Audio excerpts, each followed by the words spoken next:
respect. Yeah. I think it's time for reality check. Yeah, reality check. Gotta get you back on cold. Reality check. For the young and the old. Reality check. Yeah, to heal your soul. Reality check. Get ready for the show.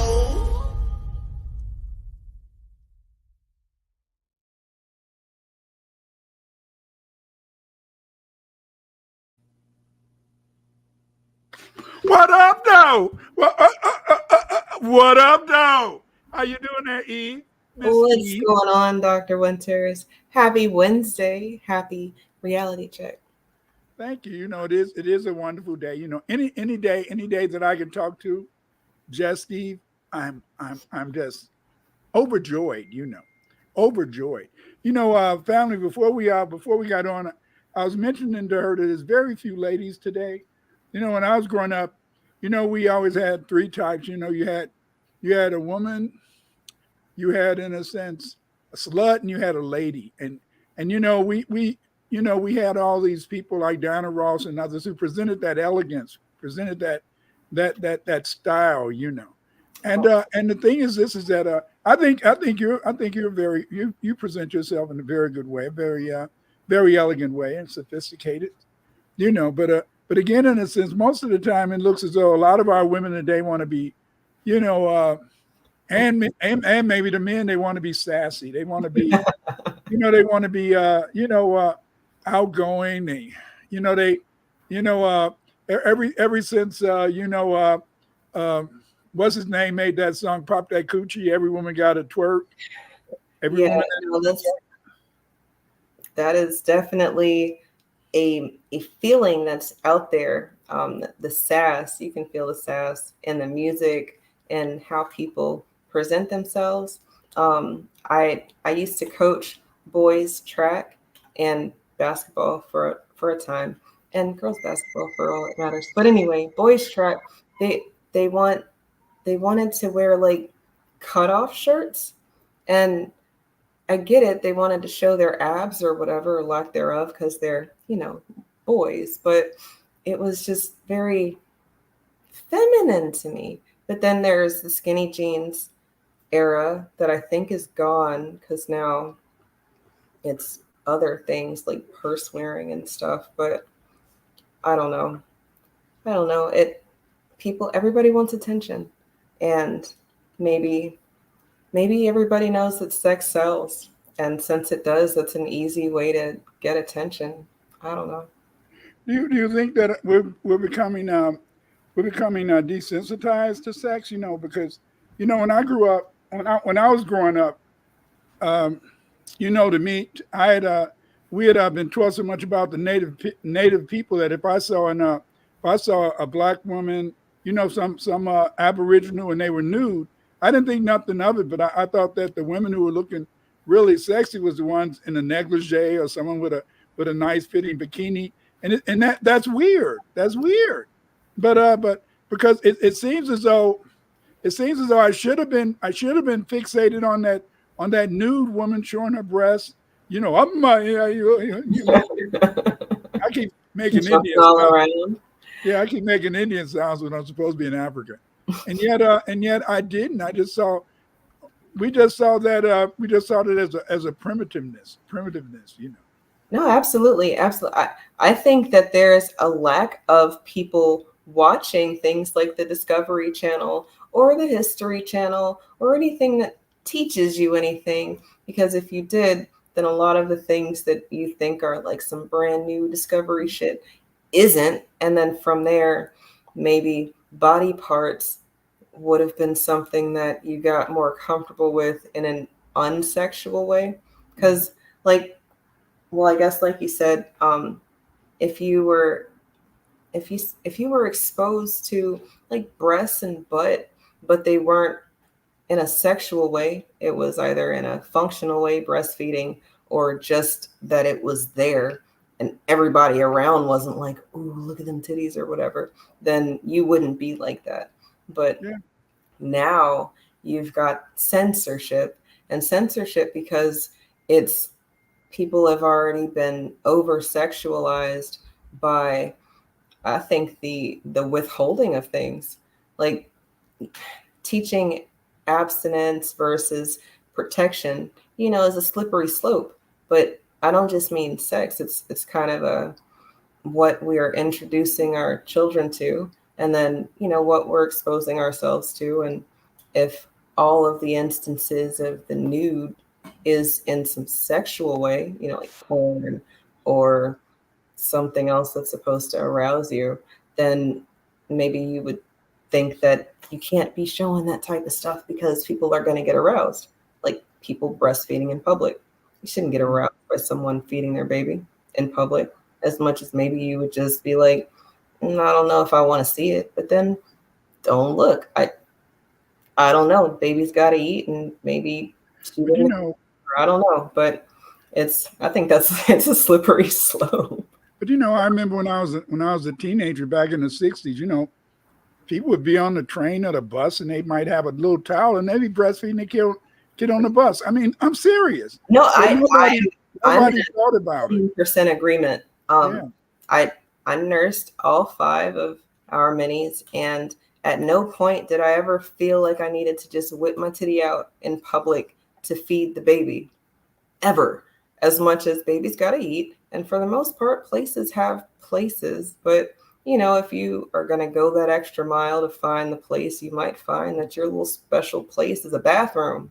And then would you rather feed the baby in the bathroom, or would you rather throw on a little, like you said, a little shawl or whatever, baby nip, nurse, whatever you call it. I don't remember what you call it, and do what you need to do.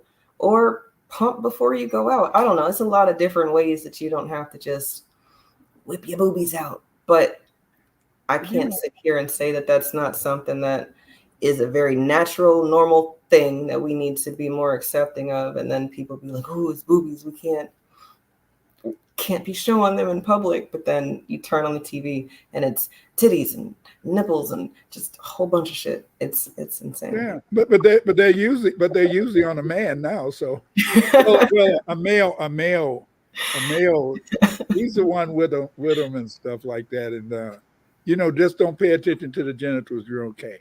But a lot of people, they keep saying, they said, why do you bring up this name, Kamala? I think Kamala is a very interesting name. I think it's interesting because some will say Kamala, others say Kamala, and it's quite interesting. I think because names are interesting. I think that when you become more anglicized, you say Kamala. Because Kamala gives it that more Europeanness. Really? Yeah. Oh, like Camelot. Well, I got that. Sure, that's fine. But then, really, to me, Kamala sounds more Black than Kamala. Or which one is her name? I think it's Kamala. Like they say, we say it wrong. But then I'm like, we're saying it wrong because we're trying to Blackify her. Her name is Kamala. Her name is Kamala Gopalan. Her name is Kamala Devi Gopalan, because Harris, that's her Jamaican father's last name, and for what it's worth, it sounds like nigga. So Kamala, Black person. And then she doesn't ever say that she's Black, as much as she never says that she's not Black, and we need to not try to separate people with race. Like, well, see that's back in the day. Back in the day, that's where I used to have. I used to back in the day. I used to write a lot on the Dravidians in India, and Kamala's a Dravidian, Tamil,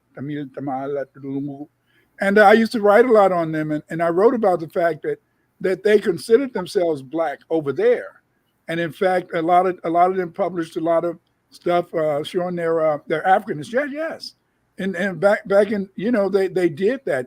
Over here we see a disassociation, because over here, many of the people that come over here from India are Brahmin.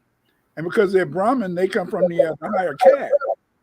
And because they come from the higher caste, they look down upon, in a sense, the regular people in India. But yes, back in the day, that used to be my main research interest was the Tamil, because I wrote my master's thesis was on Zan to Zan. And in my master's thesis, I discussed all the black people from the Indian Ocean along, the Indian Ocean into the Pacific, all the way up to China, So, always liked that topic. So, I mean, hey, back in the day, a lot of people in India were very proud, in South India were proud to recognize themselves as black. But a lot of times when they got over here, it was a little bit different, Well, so essentially, when you get over here, you can self-identify.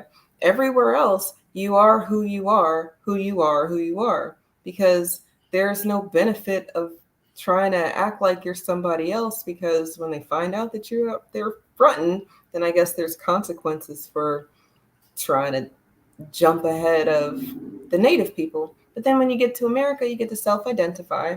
And then if you look the part and go through the motions, then you get the part. And I don't think that that's fair. And all of this and I'm saying this in a time when we're delineating, right? So we are self-identifying right now.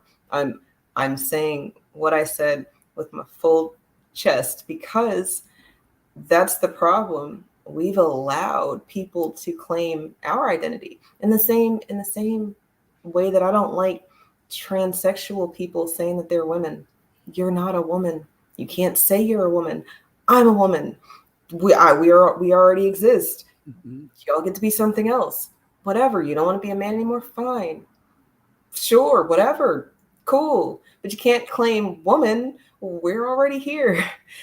You would completely be nixing us if we allowed that to happen. And that's kind of what's happening.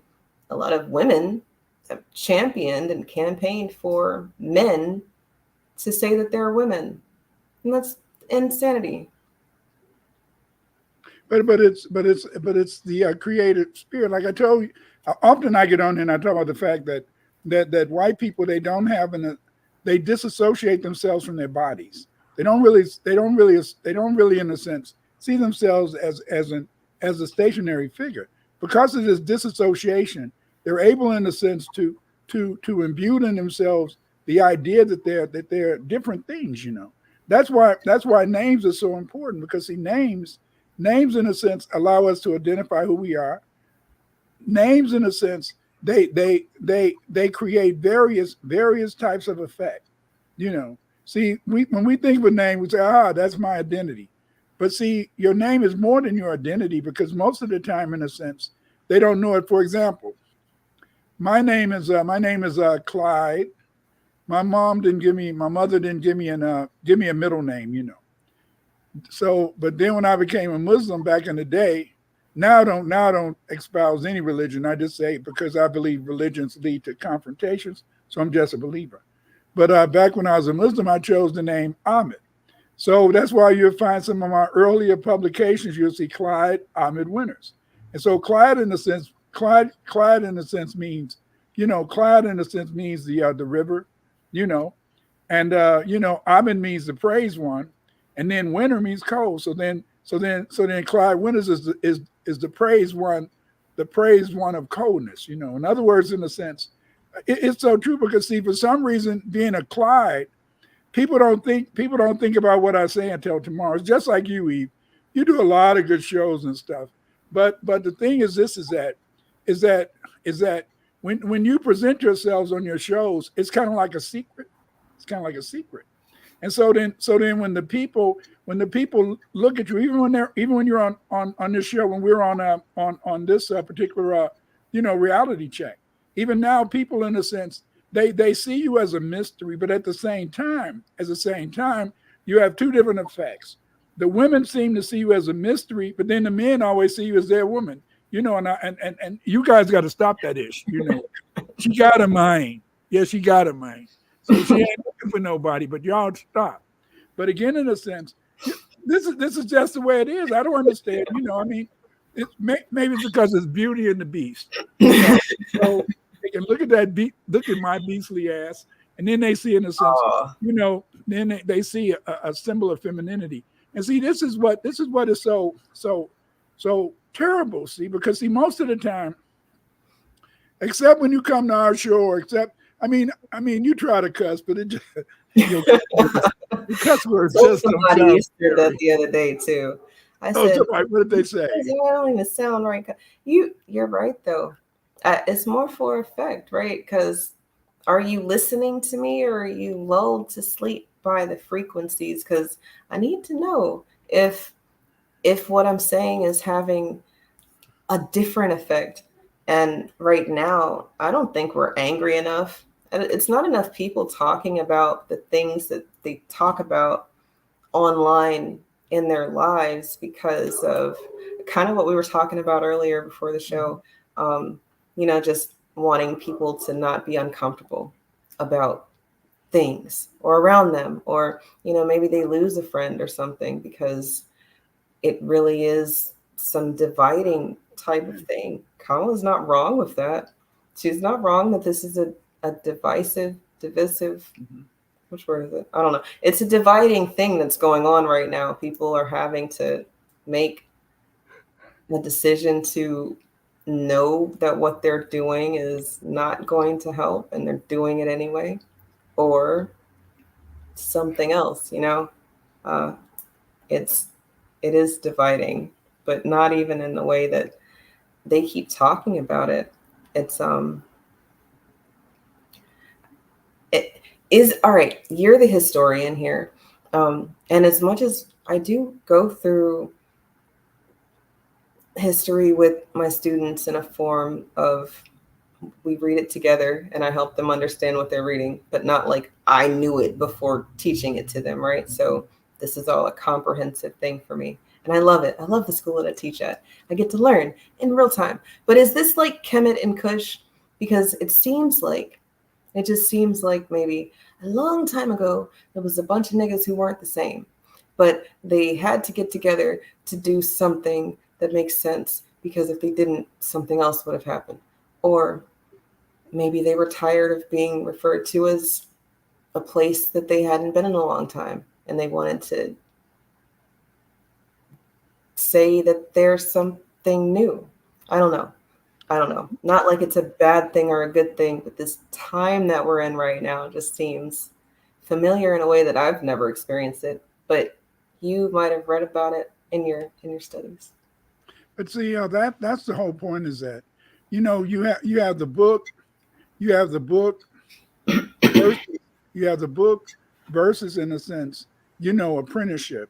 See, the African tradition, the tradition of learning among Black people has always been through apprenticeship.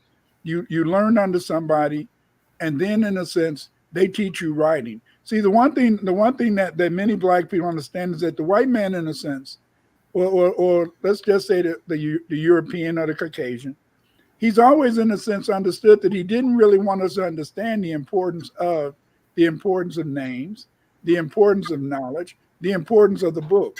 So they always taught us that we were an oral people, and by saying that we was an oral people, then they even created that joke, and they had some stupid Negro repeat it, that if you wanted to keep a Black person from learning something, right, put it in a book. Yes. Wow. Talk about a reality check. You just blew my mind right now, because that is absolutely what they teach. Black people are an oral people. Oral tradition in social studies is taught not from like old folk tales, Irish folk, not like some European things, not Beowulf, not Romulus and Remus, but from some niggas in the bush around a fire, doing some witch doctor shit. I'm sorry. I'm gonna do better.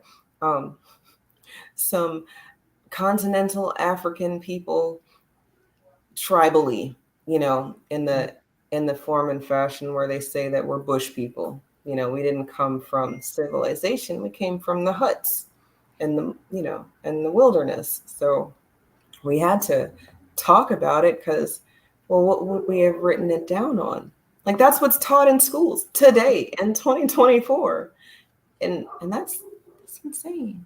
It is insane. Not in my school, you guys, but just But And it is insane because see, we've had various writing systems for over 10,000 years, and we've always in a sense, but we saw writing as being in a sense for different purposes. Usually, in a sense, we saw writing if you put it on on material that could be destroyed like paper, bark, things like that. Then this was perishable. But then important documents were written in stone, or they were written on stone. absolutely, absolutely, absolutely. We have that talk with the children, not like daily or anything, but just the permanence of the structures that are still here for the most part, uninterrupted. Like if there's a video on YouTube, I love it. It's like it shows the world from like a grain of salt, and then it goes whoosh, and then it's in space, and then it kind of zooms back into, the it just shows how very small we are and then how big things are. But in the same video, it does like a time lapse of Earth in 100 years, Earth in 1,000 years, Earth in and the pyramids and these things.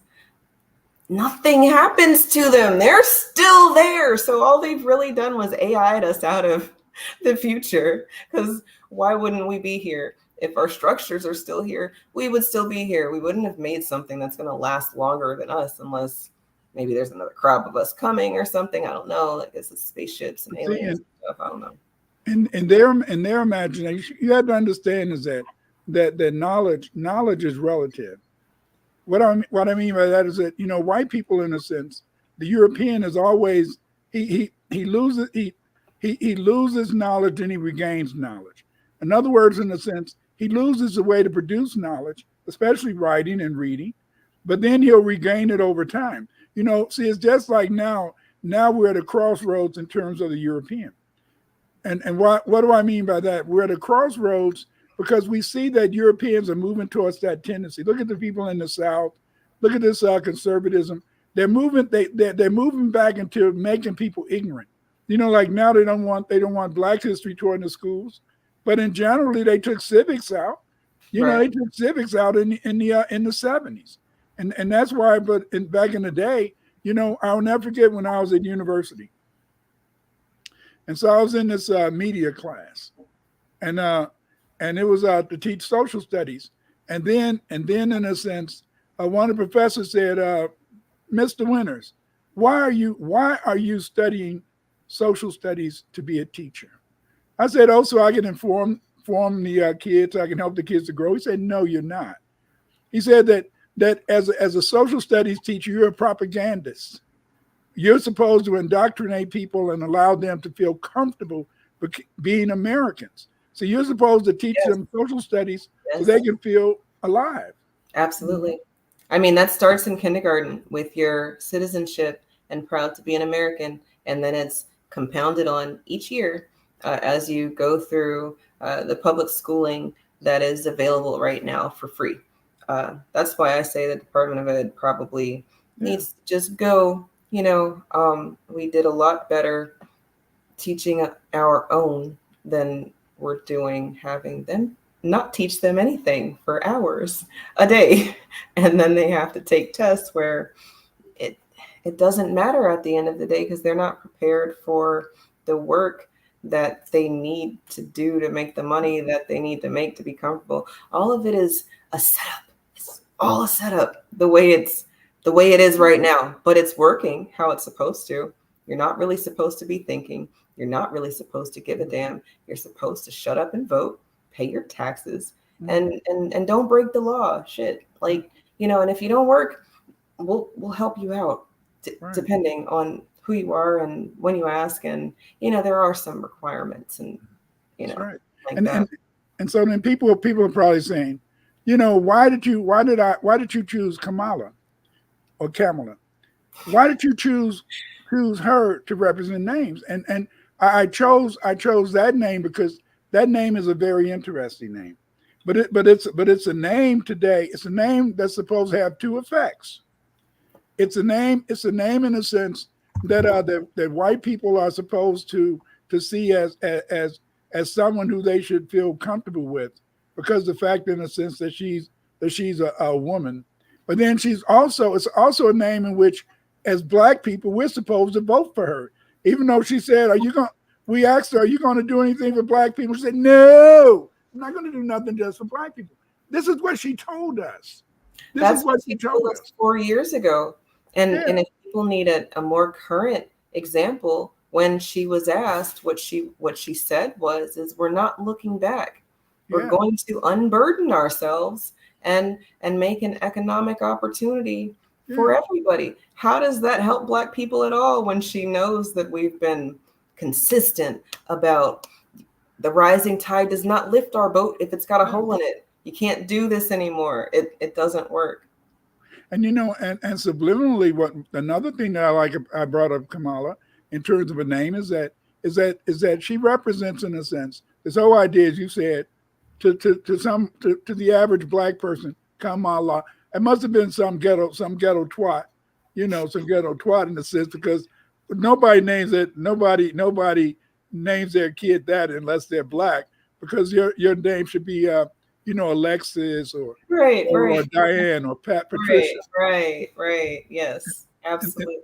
And so they have this subterfuge, but then at the same time, in a sense, they want you to see her as a wholesome person, and yet I see her as an old hag. That's what I see her as. Now she's trying to brighten herself. Oh yes, I see her as old hag. I see her as a wore out lady, old hag. She has no elegance. It's funny. Kamala, however you say it, I just looked it up. It says it means lotus, which is a pretty flower. It's supposed to be very feminine. It says it's an Indian word, just for shits and giggles. But no, she doesn't really give off super feminine. She has her pantsuits, her chucks. I mean, I've seen her wear heels recently, and I've seen her wearing heels, but she's very pantsuitish, kind of like she took the playbook from Hillary, and then she's kind of just running with the Hillary playbook. But she should have a little bit more sway because she actually has melanin. But see, she has to do that because, see, remember, in a sense, is that she's really, she really, in a sense, is trying to wear the pants so she can represent that male image, that male image. Because remember, everybody says that nobody will ever elect a woman as president, but we know that we see women as governors, we see women as mayors. So I don't think that people would have a difficult time with a woman as a president. But the problem with Kamala is that we don't really see her. We don't really see her as a strong woman. Most of the time you think of a Black woman, you think of a strong Black woman. You think of a woman that's determined, but we don't see her as that. She looks like if a man got around and said, "Shut up, bitch," that she'll be quiet and sit down. Come on now. Yeah, I'm weak. Come on now. If somebody tells you that, you say, "Fuck you. I'll whoop your ass." And then you say, "Get it." Then you tell your man, "Get him." I just say you'll hit him. You'll tell your man, "Get him." Yeah, no, I'm not allowed to get in fights. That's not ladylike. Do she look like she could fight somebody? No. We were just watching or listening to something, and she was saying that she feels safe because she has Secret Service, but Americans in general don't feel safe of the climate. And I just kept thinking that, she's the melanated woman who clutches her purse when she's walking in a Black area, or she has to have Secret Service walk with her through a Black area. That barbershop visit she had looked very uncomfortable, as much as she tried to sit like, do you remember that white lady hip hop dancer? She said, "You gotta pop, you gotta." Kamala looks like she's stolen all of these white people's impression of Black people to try to Blackify. And then here's the biggest kicker for me. When she cusses, because she cusses a lot, her public image sucks because she doesn't know how to talk to people. But then she's got a nasty little mouth. Like why is that a person who's in office talking like that to people on camera? Where is the tact? Where's the class? Where is the all these things they say Donald Trump doesn't have? She is absolutely that with a you said the key word. Remember how we began this conversation when I talked about a lady? She doesn't exude class. She doesn't exude class. She to me, she's a twat. I met women like that when I was in university and stuff, you know, and you know, and the thing. I met a lot of them like that. They were fun. I want to see, like, they keep saying she's an AKA. I want to see her stroll. I want to see what it was, because when I know that we don't like them right now because they've chosen to be good little lapdogs, right? The Divine Nine and the HBCUs and stuff. But I still have a little peace in my heart about the fact that there are some Black people out. There's good Black people on all sides. I don't like AKAs. Well, I know you don't. I know that there's specific reasons for why some of these groups need to have the light shined on them. You know, right. The fact that y'all have monopolized certain positions of power over other people, that's not cool. Yeah. But I'm only saying that I like the fact that there are some good Black people out here who saw melanated people together and thought, yes, we need this, and then tried to do it, but then they got drowned out by all of the fakers, frauds, and phonies out here, cosplayers. Do you know, like Jay James said, that lotus flowers subsist on muddy water. What happens if you try to grow lotus away from the mud soil? You know, when you think about the fact that if Kamala Harris, if her name does mean lotus, if it does reflect this muddy water, then if you notice, in a sense, you always see that whenever you think about muddy water, dirty water, you always see that as a negative. You always see that as something that has to be riled in. But I think also in the sense is that there's a lot in her name, Kamala the lotus, Kamala. But then at the same time, in a sense, they want to make it appear as though she's a Chamalon, that she can change into this and change into that. When she doesn't, she looks like an old hag. She doesn't, you know, because the fact, in a sense, she lost it. If she had any blackness, she lost it. She never wears lipstick. And that really makes her, yes. The lack of lipstick really makes her. But I don't wear lipstick either. Oh, but you're young. You're young. You can get away with it. When you get old, you got to put something on the lips. You gotta put something. I got some lip. I got my lips. Look at my lips. Sponsor me. Give me some. Right. Give me some bad money. And before we started the show, you said, "Where's my chapstick?" Yes. Look at this woman. Look at Kamala. She needs a chapstick. She needs some Vaseline, you know. Yeah, right. You can tell that her mama and them never slapped some Vaseline on her, ever, because you don't. I think her mother did. I'm not gonna blame that on her mama now. I blame that when she got around. When she got around Doug. Remember her sister married a brother. You know, she said, I'm Black and you know, her sister's married to a brother. Her sister sounds more Black than she does. And that happens too. You know, you've got the cool one and the awkward one. Yeah. And then the cool one, you know, there's cool ones in all of the different racial groups, because they all always come towards us. And Kamala is not the cool one. And she's not the cool one. Kamala reminds me of a girl that I knew in college, and she was very free-hearted and stuff. She's fun to have with. But the thing is, she's very fun. But the point is, this is that she was boule, and she was very boule, and she always acted.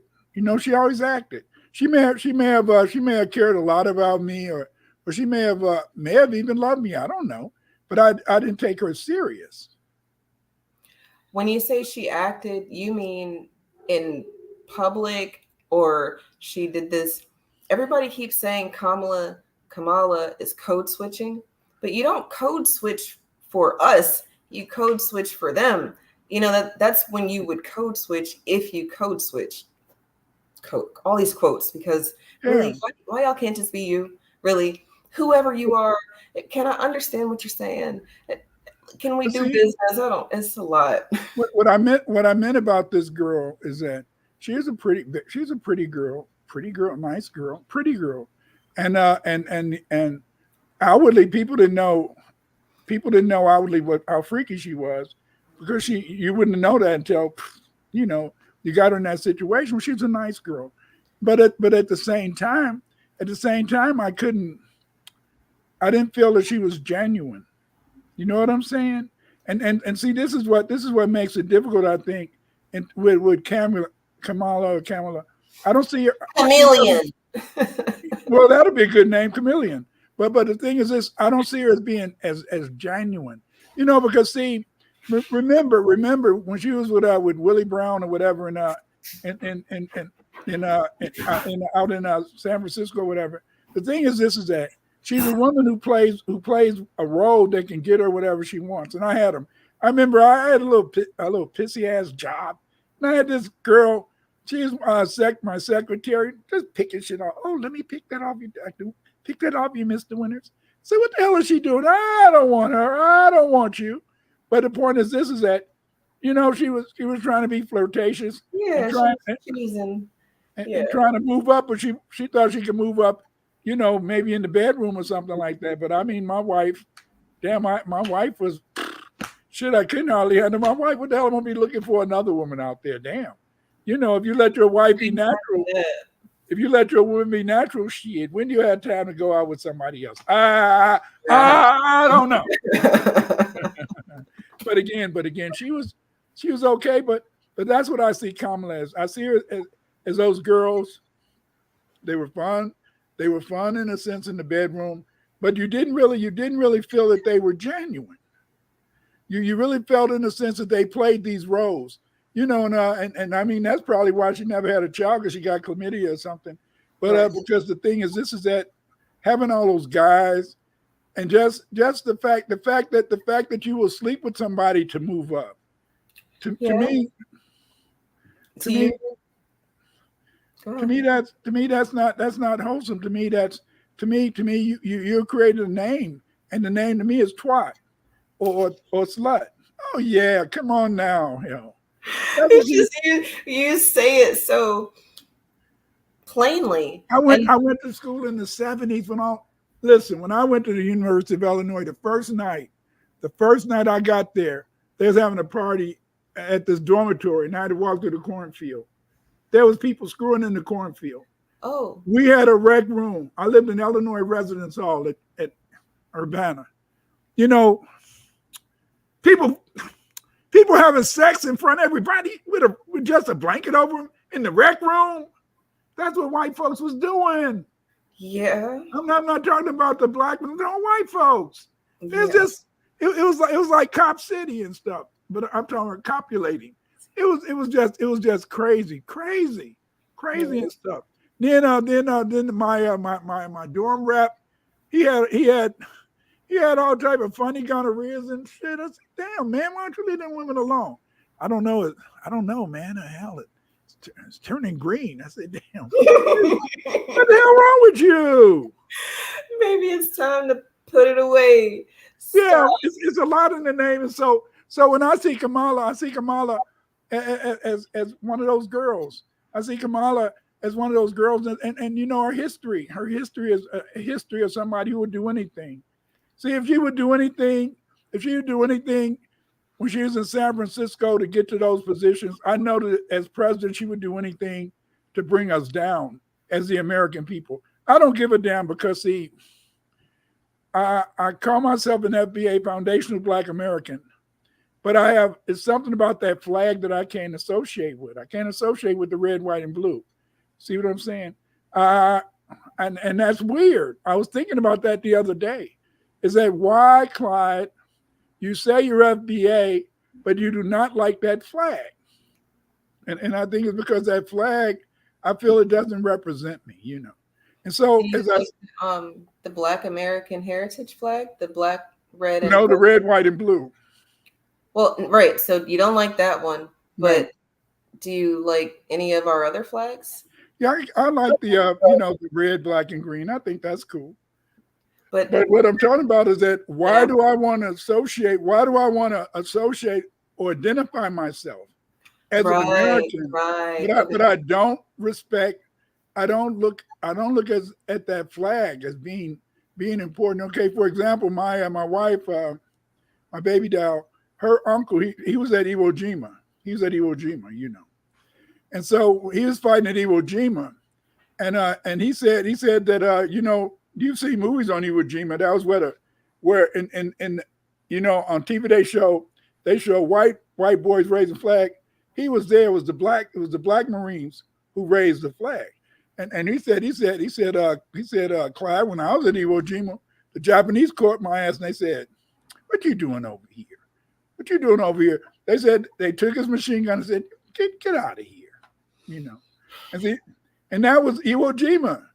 He was there. But the whole point is this. And then I met brothers who went to Vietnam, and then the Viet Cong said, "What you doing over here?" You know that's why if you notice, I want you to look at some pictures towards the end. See, there's a lot in the name, and so when you wear that name of Black American, you know people see you as being different, and so you know there's a lot of brothers in a sense that the Viet Cong usually didn't want to shoot brothers. That's why if you notice in daylight, if you notice some of the films of people in going out on patrol in 68, 69 in Vietnam, they all had black face. Now, why they got black face? Because the Viet Cong usually wouldn't shoot a brother, you know. Oh shit. No, they wouldn't. They usually wouldn't shoot a brother, but then they had everybody with black. They got us thinking that that's some damn camouflage, strategic. They're so smart that they can. It was strategic. Well, yeah, that is strategic. They want to get shot. They're not trying to die. They want to get shot. Shit. You know, and this girl, her brother was over there. I was a teenager back then. You know, now when I hear these songs, Vietnam or Mr. Postman, do I have a letter? You know, when I heard that, I'm a kid. I didn't know they was talking about their boyfriends in Vietnam and they're waiting for letters. Right. You know, I mean, I didn't know anybody who went to Vietnam in the 60s. And I knew when I got in my late teens and 20s. Now then I met people, but you know, like my brother and the rest of them, you know, I mean, hey, they didn't talk about that, but again, in a sense, by the end of the Vietnam War, everybody was going out in blackface, you know, because again, in a sense, that way they didn't know if you was black or white and they shoot your ass. That, you know? that makes a lot of sense. It makes and there's a lot of sense. Yeah. It's like I find that the dominant society does that a lot. They actually tell the truth, but then they leave out bits and pieces so that it's not really the truth as much as it's just not the whole truth. And then, you know, we'll piece it together because we have a very long memory. And then we don't even know why we're piecing things together as much as it's because of our long memory. That's the only reason that I have for why we allow and accept some things. Go ahead. Like in 91, you know, they were going to had a war. So my son, you know, he's in the Navy at the time, and I said, baby, I said, when you're going over there, what are you going to do? Who you fighting for when you get over there? He said, I'm fighting for America. I said, stop that shit. I said, you're fighting to protect your ass. And I said, you better remember that you better make sure that you try to cover your ass. Because I said, D, I said that these people, they don't remember the veteran. They don't remember the person that got wounded over there in the war. They forget you. You know, and then I look at these women and they want to go over there and they come back and their arms are gone, their legs are gone, you know, and or horribly disfigured. And why you want to go fight over there? You know, when I said, hell, you know, damn, no. See? No, it's because they've been indoctrined. I agree with you. The American flag is not our flag. as much as we had a role in it, right? They say Grace Wisher had a role, and I'm not discrediting it. I'm just saying that all these things that happened under force might not have happened like that uninterrupted, right? So, and then people say, well, the red, white, and blue comes from Kemet, upper Kemet and lower Kemet, and all these colors are our colors. Fine, all of that. But then the American flag isn't our flag as much as America is ours to do with what we want with it. So other people can't shit on it. But if we don't want to fly it, fine, whatever. But you can't be out here coming to America burning the flag or hanging it upside. Like, no, all of that. You can't do any of that. Like, that's stomping on it or walking. No, don't walk on my flag. I'll fuck you up. But the thing is, this: I don't give a damn about the flag. But it's just the idea, in a sense, is that as foundational Black Americans, we know we built this place. We know it. We know everything is our culture.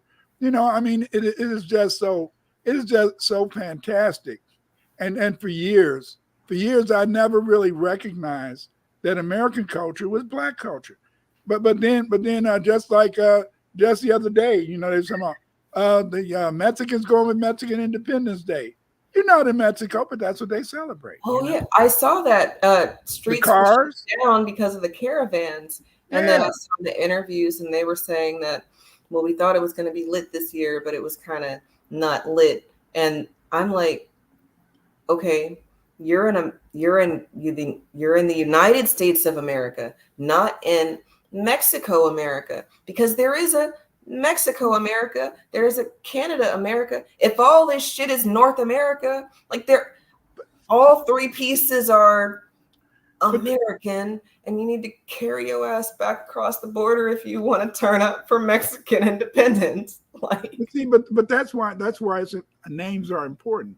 That's why we call ourselves foundational Black Americans, because we built this mother, But at the same time, in a sense, it's these immigrants. They're the ones that are always looking from where their parents came from. That's why we're the only real Americans. Absolutely, and that's to me. People keep saying, "Well, I'm proud," or maybe they don't say it so much anymore. But they used to be proud to fly their flags and have Carnival and Cinco de Mayo and all of these cultural immersion experiences, because America is a diverse place. America is a melting pot. America is so accepting of everybody, and you just get here and we will love you, whoever you are, however you are. But they celebrate their holidays from back home. What the fuck? No, I'm saying not only do they celebrate their holidays from back home, but watch the Olympics. They are not even rooting for America. Yeah. Like,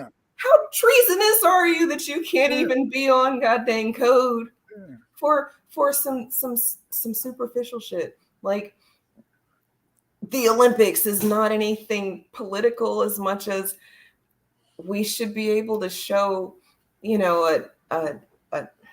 unified front. Yeah. Right? just like they was talking about at the Olympics.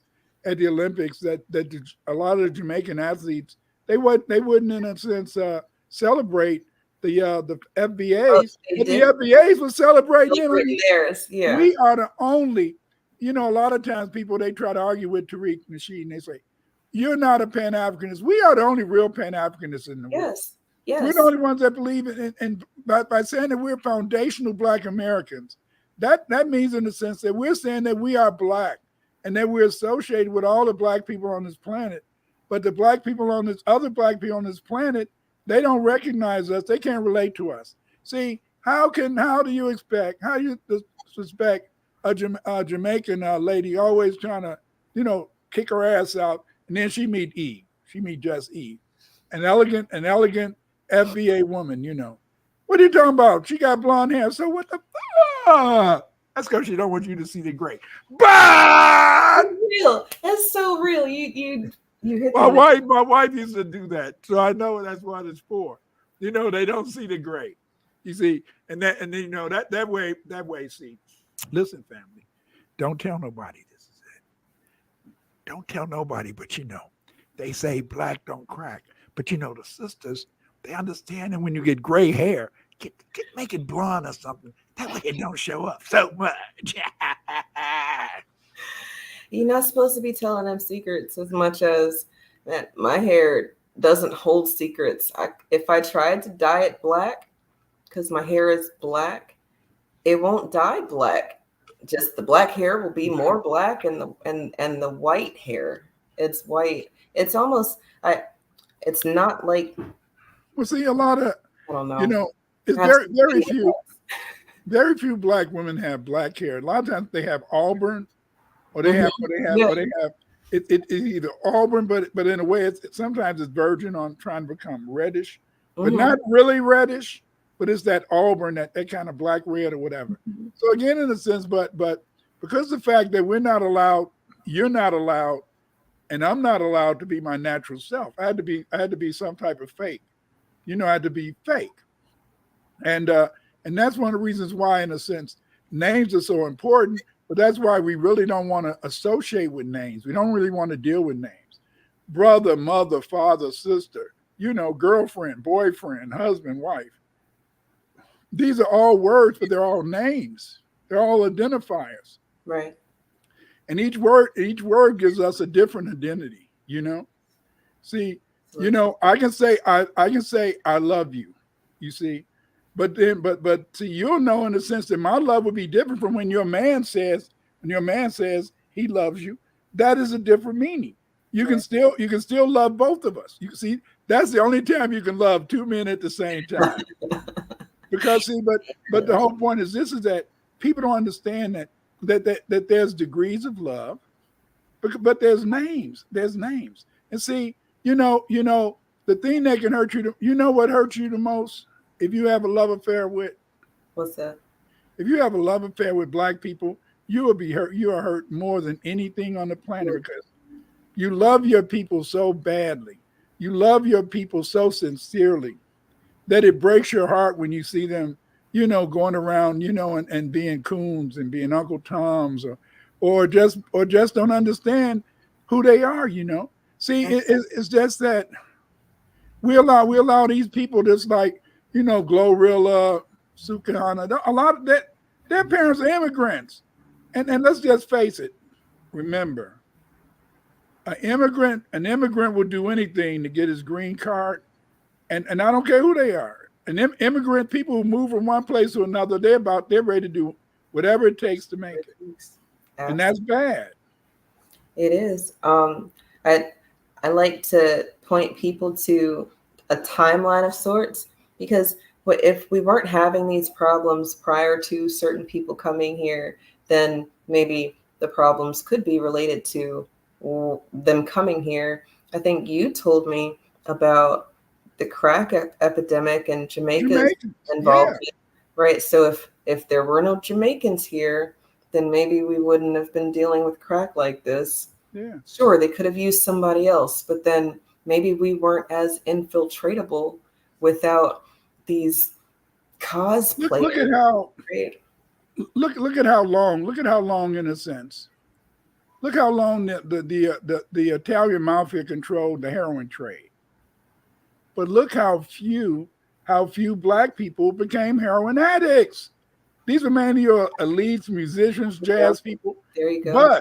But in a sense, when they were able to get those tethers from Jamaica to sell crack, look how crack you go, because they were able to make us feel that these people were us.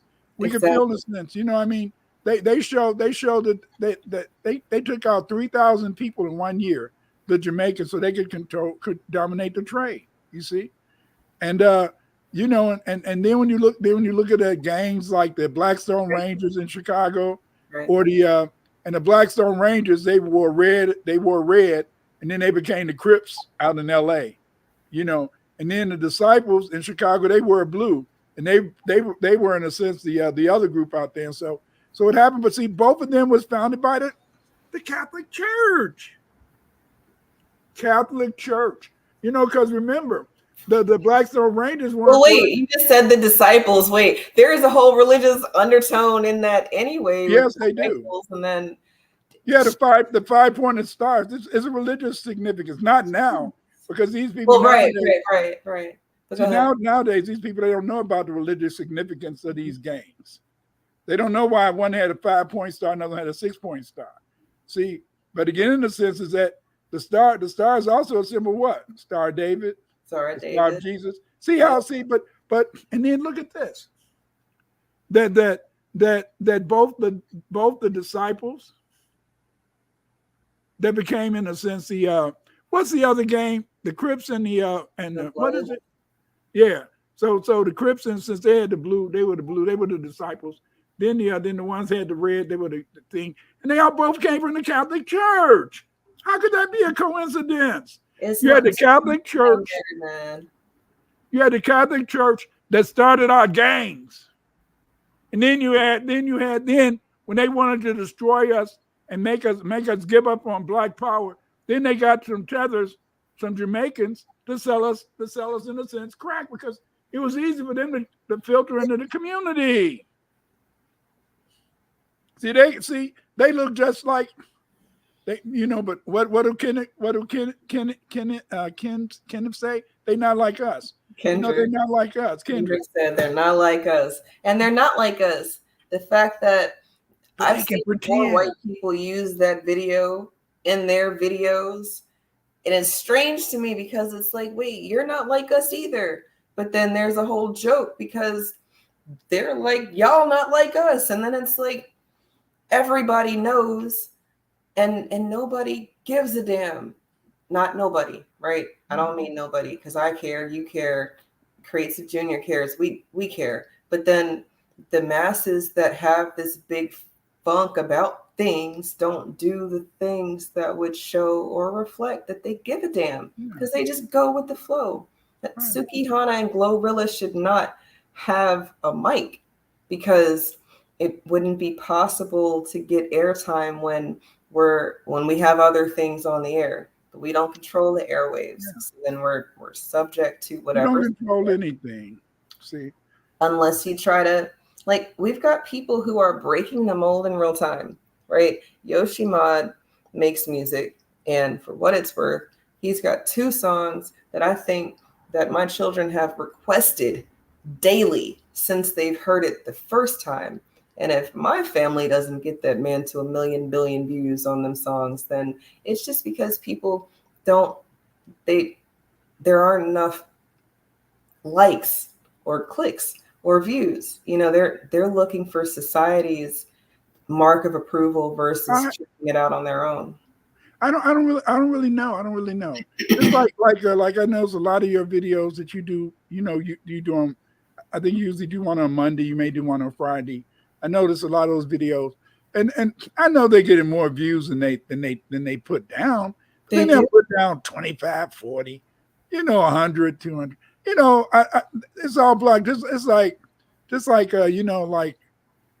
I just notice what they do. You see, but see, that's because the fact, in the sense, is that they're afraid of you. See, the whole point is this: is that they want to see a fine, sassy Black woman.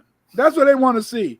Maybe if I had a fine, sexy Black woman up, probably about 2 or 3 times doing reality checks, she'd get up and maybe twerk or something. But see, right? Look, you could do like everyone's favorite, not relationship channel, and have twerk videos just playing in the background, and that just be what people are clicking for. That's what Luke. Remember, Luke found that thing, get that fucking thing. Rock that baby. Come on now. See, it was Luke. But again, look, it's always these tethers. Thank you. Them tethers. He's a tricky tether, because what happened is Black America is so loving, we're so accepting and warm, that you can be born here with melanin and you get to be American. And while that's true, you're not a Black American as much as you are a melanated American, but in a time where it's very crucial to say it with your chest, right? If you're going to claim Black American, then there are things you have to say that equate to that. But then what happens is these people claim Black American, They say something stupid publicly. We say, oh, wait a minute. We don't say shit like that. We don't wash our greens in the tub. We No, don't. we don't. Whatever it is. But then these people say, oh, well, y'all are just being divisive because. But even there, that can be a problem. My father, you know, back in the 60s, back in the late 60s, when I was a teenager, my father had a garden, and we used to go out and grow tomatoes and greens and corn and all that type of stuff. And sometimes he would bring home a bushel of tomatoes, and we would, I'm sorry to say this, that bushel of tomatoes, we would throw them in the bathtub and wash the suckers off. You couldn't put them in the damn sink. We had little sinks back in those days. Nowadays you have really nice sinks. So I mean, I'm sorry to say, we did. Go ahead. We're talking about a time 50 years ago, maybe. Okay, and then on top of that, your Black American self is directly on the land. Kamala was not on a farm. She was in the suburb, urban, maybe. And in Canada. And in Canada, where they don't even lock the doors. Like, that's so right. She can miss me with washing her greens in the tub because she had to. That's First of all, nobody was ordering no greens from her like that. And second of all, I'm standing on this. I think that she doesn't wash her greens in the tub. I think what happened is she tried to think of the most niggerish thing she could think of. Yeah. Try to blackify herself. Like, yeah, y'all niggas probably did some shit like this. And then she used greens, not tomatoes, which are, I don't know. I would probably excuse anything from a person who's on a farm on how y'all are cleaning the dirt and what's it called? Fertilizer off of your produce versus the person who lives in the city talking about they wash their greens that they probably got in the city in the tub. What? Well water is probably cleaner than city water. Yeah, but you know, that's like my father. My father, when you know, back in the day, had how many? I mean, you know, he came from Mississippi, so everybody with a man in the house at least had 2 rifles. My father had a shotgun, 22 rifle, and he used to like to go hunting. And so I'm not going to tell a lie. I learned how to clean a squirrel. I learned how, in a sense, to take their fur off and cut around the ankles, pull their fur off, cut off the head and stuff, then gut it, you know, and then put it in some vinegar and some onions and to get the wild taste out. And pause. Because you're talking about cleaning the squirrel. You did that in the bathroom? In the bath, no. Okay, so already they not like us.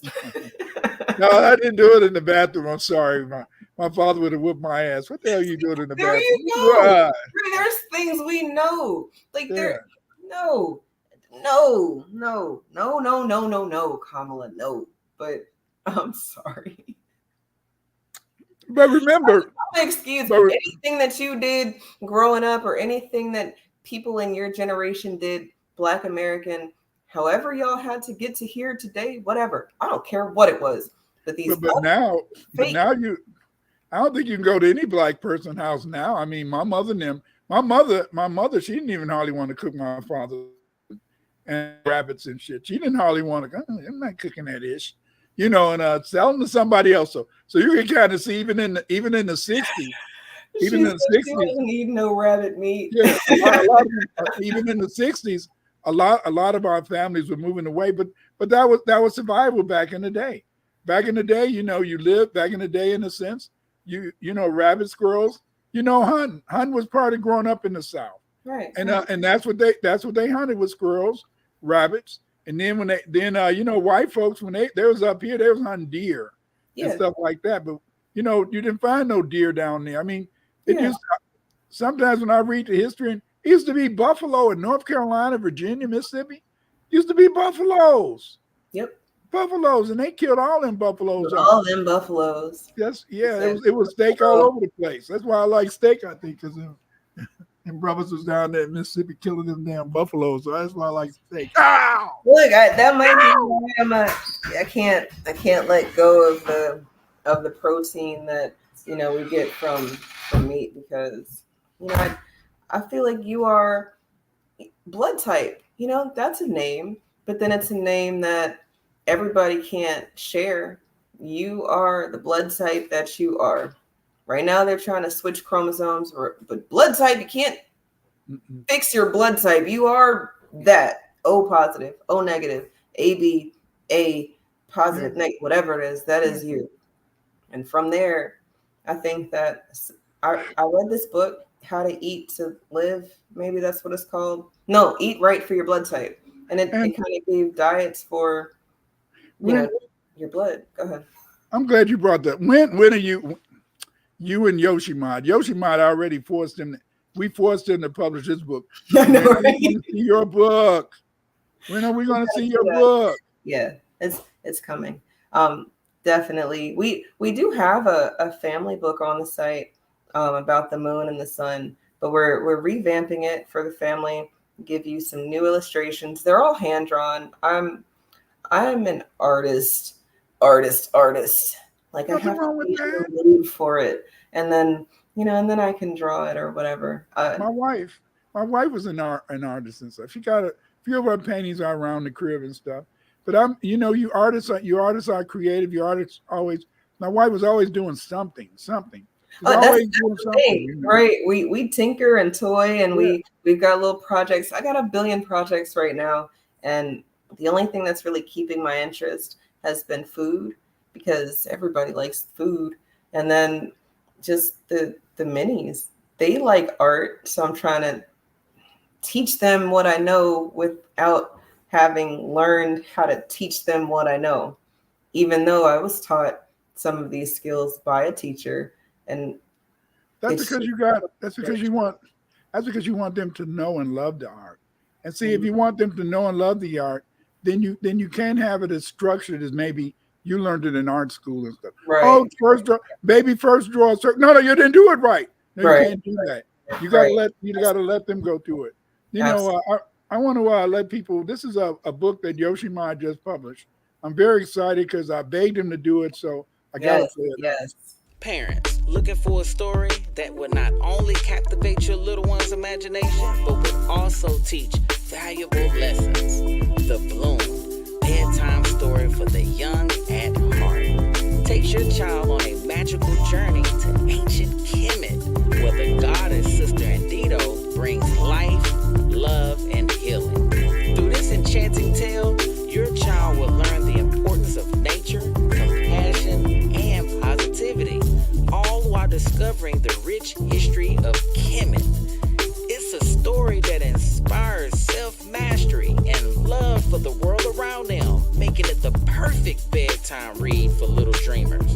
Available on Amazon now, The Bloom not only nurtures young minds, but also supports the FBA community. Grab your copy right now and give your child the gift of adventure of learning. Order The Bloom today on Amazon. Thank you. Hotel. I'm so proud that we were able to force him, He kept Yes. saying, everybody keep telling me, leave me alone, Clyde, leave me alone. I couldn't help myself because I know that artists are like that. I want to see your book. Oh, it's coming. And thank you for the motivation. And I'm glad Yoshi was able to stupid camera. I'm glad Yoshi was able to get that done, because we need more of us out there as an alternative. He's got another one that's even more prettier than that. I was really talking about the other one, the bloom. He surprised me with the bloom too. My camera's being stupid. He surprised me with the bloom too, because I thought he was going to do the other one too. But I'm happy he is out there, and I know that it's like that because I'm like that. Unless somebody's, well, not somebody, can't just be anybody, but unless he's on me about, did you finish it? Or unless somebody has paid for it, y'all's orders and such get priority with my level of interest in wanting to do it. But when it's just something that I want to do or something that's been on my mind, it might take a little bit to get out, because I got to be back in that same spot that made me want to even do it anyway. It's so strange. It is strange, because when I was younger, I wrote a book called Chang Ho's Voyage, and I wrote about 3 or 4 children books back in the mid '80s. But then nobody wanted to pick them up, so I just stopped. If you don't, practice makes perfect. It's just like anything you do. Practice makes perfect, and the more you write something, the better. Like my son now. He used to be a storyteller. He used to love to tell stories and stuff. And so now he's writing these stories, and I try to make pictures. Oh, is that's what you've been putting out? Yeah, I've been his stories. Those. Yeah, but at first he didn't want to do it because he's he's always been about money and stuff. He only dude. I mean, damn, he used to count pennies and. You're 5 years old and you count pennies. Let me see, put them in pounds. Yeah. So he's more into business and management and all that type of stuff. But he's writing now, but that's the whole point. You see, Eve, that is the beauty. That is the beauty of young people like you, and our family. That's what I love about this generation. You guys out there, you're creative, you're bold. You're bold. Back in the day, in a sense, a lot of times a sister would want to push that brother up. Go ahead and talk.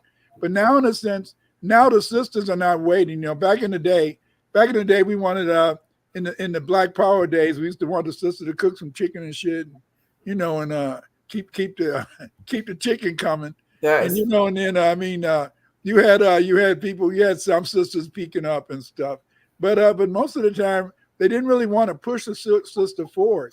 That's what makes this time so great, and I think that's what makes Just Eve, the woman of the hour. I mean, damn, is that you're talking, but you're not just in a sense gossiping.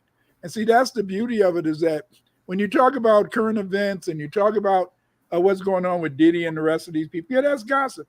Yes, you get views, and I have to admit that Diddy is a very interesting person, and but at the same time, in a sense, you have to really try to share it. I did a slight presentation for that I'm going to do real quick. While you do that, I'm gonna try to fix my camera because I don't like being stuck on a stupid frozen face. I'll be right back. All right.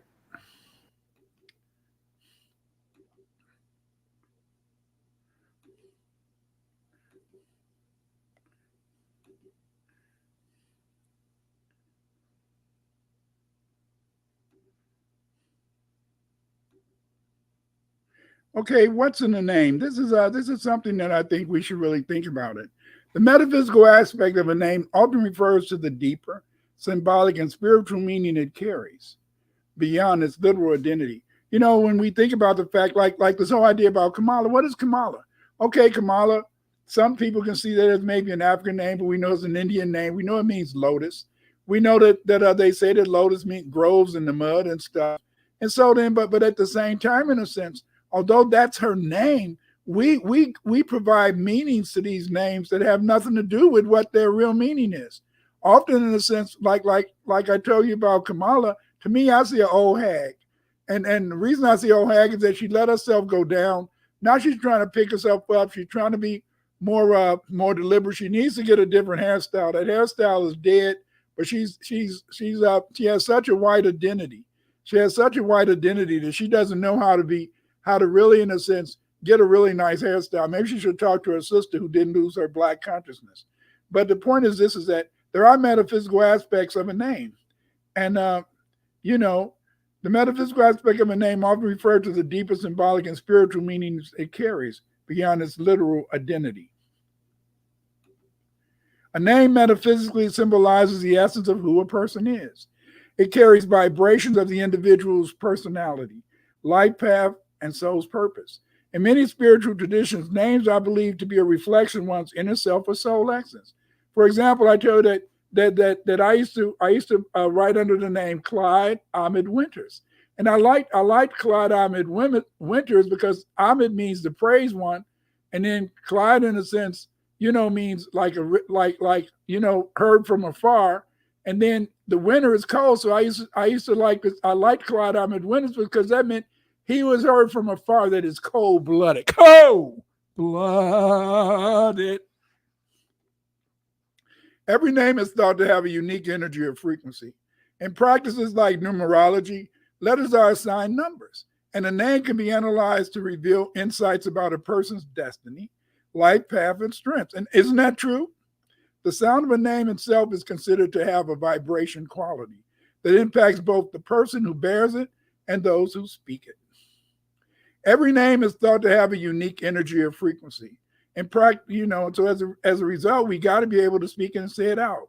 Many believe that a person's name can reveal clues about their life purpose or destiny.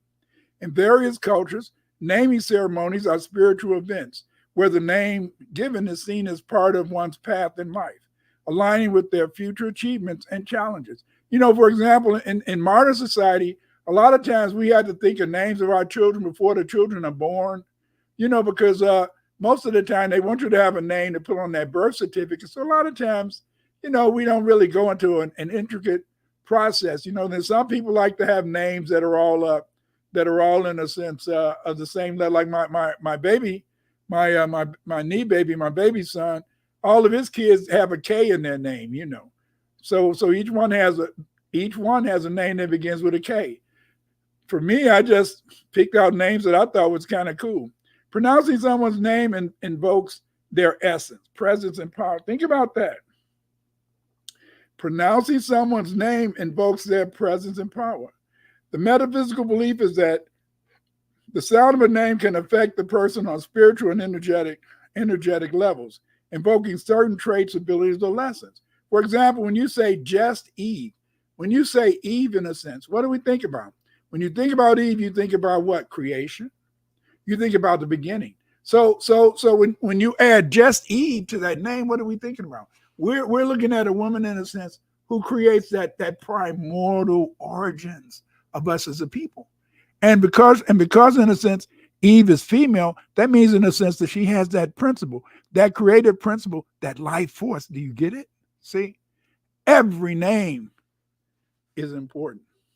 A name changes, e.g. spiritual or religious practices, or even through personal choice. A name change can signify a rebirth or a shift in one's life direction.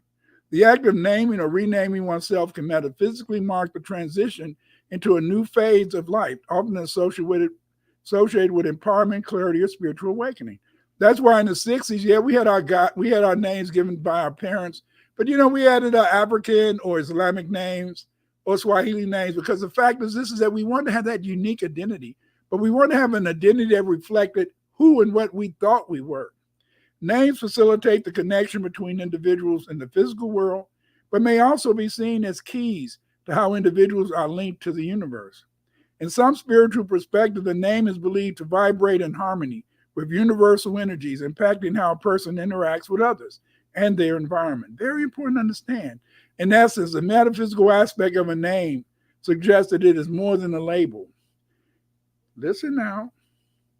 It is a portal to the understanding deeper truths about the self, carrying profound spiritual meanings that resonate with the universe, lineage, and one's personal journey. This is why it's important. I know some people in a sense, when Eve thought about us doing this, they said, Dr. Winters, you guys aren't going to be able to carry this shit on. You're not going to be able to do this. You're not going to be able to do this because you and Eve, y'all think of some of the silliest shit. And that's what they tell me every week, Eve. I'm sorry to tell you this. Whenever I put our topics up, somebody has something nasty, mean. Mean. Don't be mean. To say about our topics. Stop. That's not nice. It's well, not but nice. I get it. Reality check is on your ass. And like Dr. Winter says, I'm not the best cusser out here, right? But in a sense, it's not supposed to be your favorite conversation as much as anytime I'm talking to people online, I'm more concerned about the fact that y'all are not having these conversations in person.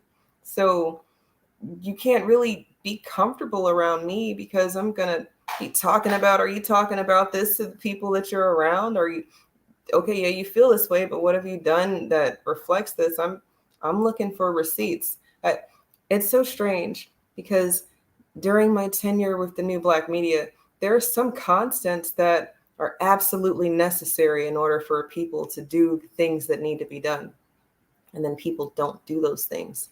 They get caught up in the sensationalism and the propaganda.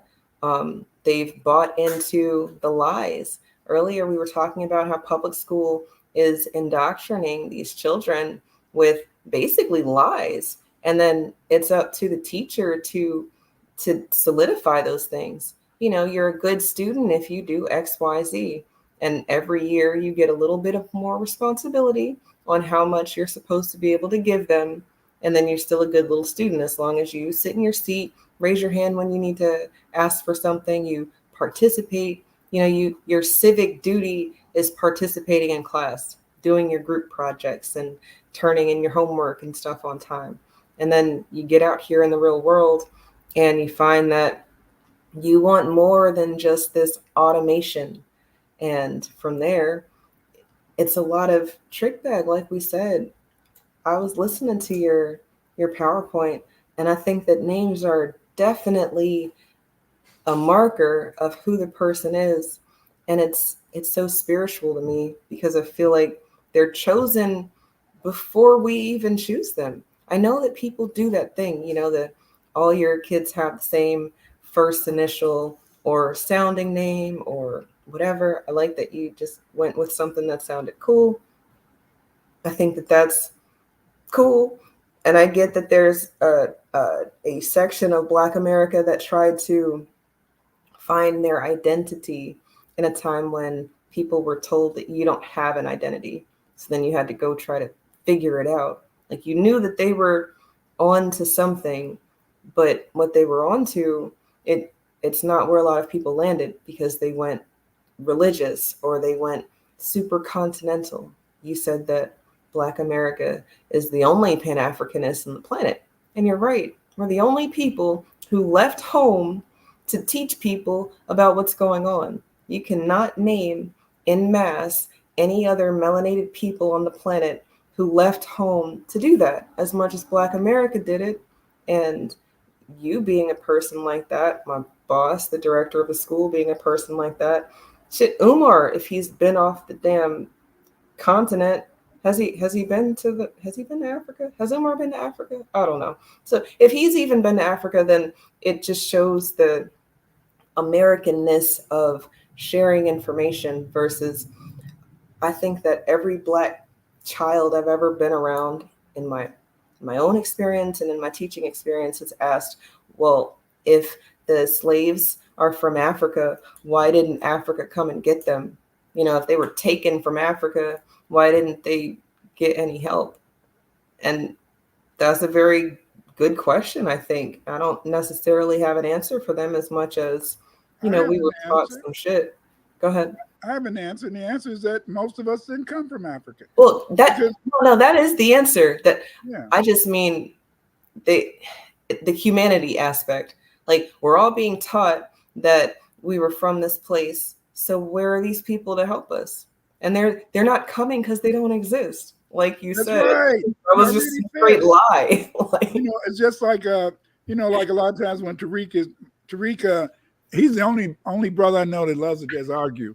But again, and then he always brings up the fact is that that's not our identity. Our identity is not in Africa. Our identity is here. That's why we're foundational Black Americans. And because see, we forget. Remember, as part of the Atlantic slave trade, the people in, they would sneak people in a sense. But the vast majority of us were already here when America became, in a sense, a continent. Then the only way you only those people, in a sense, who have a background from Louisiana, you know, that really, in a sense, show that Yoruba, that show any type of Ghanaian or Nigerian blood. Most of the time, their ancestors came from Louisiana. The vast majority of us have Senegambian roots because most of us came from the Senegambia because they stopped bringing in the Atlantic slave trade. And then on top of that, you know, okay, now look, if it was If it was maybe 200,000 Black Irish, 200,000 Africans, that's only 400,000 people. The rest was Aboriginals, Aboriginals in a sense. The only problem is that we hate this whole idea of being Black. I love being Black. I loved it because my mama and them used to always say, the street guys, I learned from the wine heads. Yes, sir. And they used to always tell me that the blacker the berry, the blacker the berry, the sweeter the juice. And that's just the way it is, you see?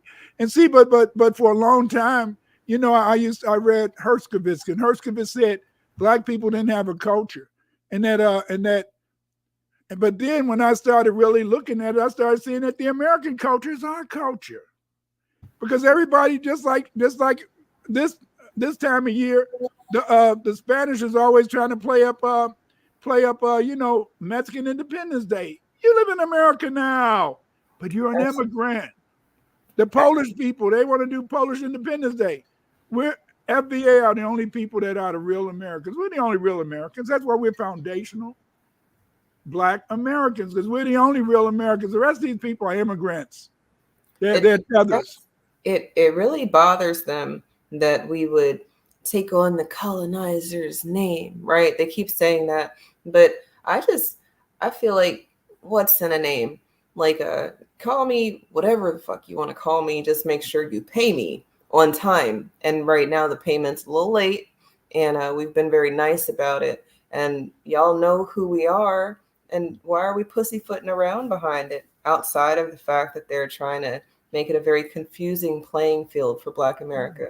And then that goes back into the infiltration aspect and all these other groups of melanated people coming here because of this non-existent opportunity, because the only opportunity they really have is to come over here and shit on us. Yeah. That's it.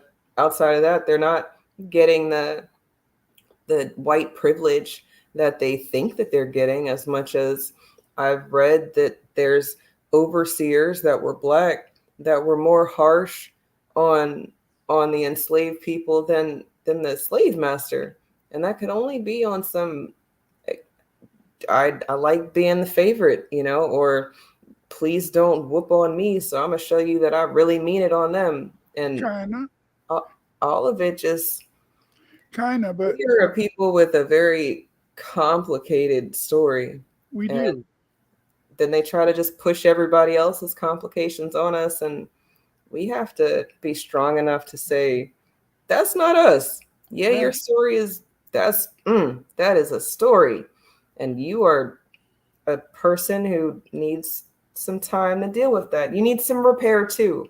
Just, you can't be trying to make them pay for your repair when our repair hasn't been paid. And look at it, and look at this, and just to show how creative we are and how defined we are, is that they began in a sense to want to make Black people, they began in a sense to take over hip hop, and they began to try to use hip hop as a way to give us a shitty culture, and give us a culture dominated by, most of the rappers nowadays are all immigrants, Sexy Red, immigrant, Sukihana, what's the other girl, Immigrant.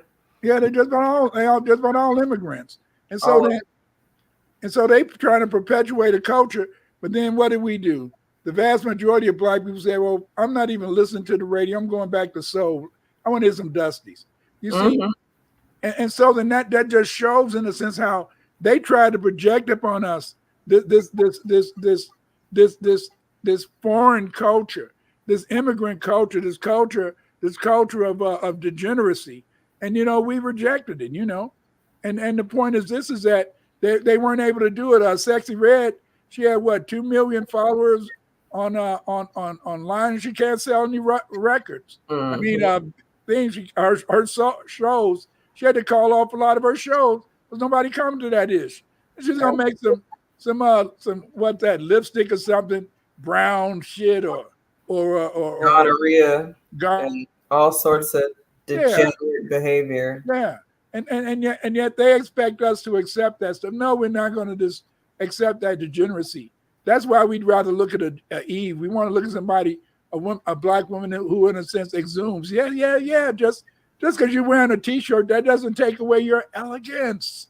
You hear what I'm saying? That doesn't take away your elegance. And they're wearing slutty ass clothes, and that don't make us feel that they're sexy, or there's some people that we should look up to. You see, you can't find any FBAs who really support Sexy Red or Sukahana and the rest of them people. Because the point is this, that they don't reflect our culture. They come from immigrant backgrounds. See, there are people trying to cosplay us. They're trying to play like they're FBA, and they're not. They're degenerate people, in a sense. And we reject that culture. We reject that because we want to see our women in a sense, who understand how to exhume a ladiness. And they don't come off as ladies. I'm sorry. And I hate to say it, but Kamala, she don't come off as a lady either. Now, let's play devil's advocate. And also, it's not missed on me that you've said that, my look is not the look that they like. And then my camera is not working. I don't know what's going on, but it keeps freezing. And now you can't see me. And I'm not saying that I want everybody to see me. This is not an ego stroke. It's just, you just been making a point about how I'm not out here looking like that. And then boom, no more camera for you. And I'm like, wait a minute. It'll come next week. You got a nice picture there. I mean, nice smile and stuff. And you point at you, so we know it's you. See, you point at you. It's just me. And you said something about that earlier in your PowerPoint. But devil's advocate here, you said that the woman who kind of reminds you of Kamala from college, the one that was fun to do. Oh, she was fun to meet her on the weekend. 2 or 3 times a week, maybe 4. It was fun. But anyway. Well, they say they say a lady in the streets, but a freak in the sheets, right?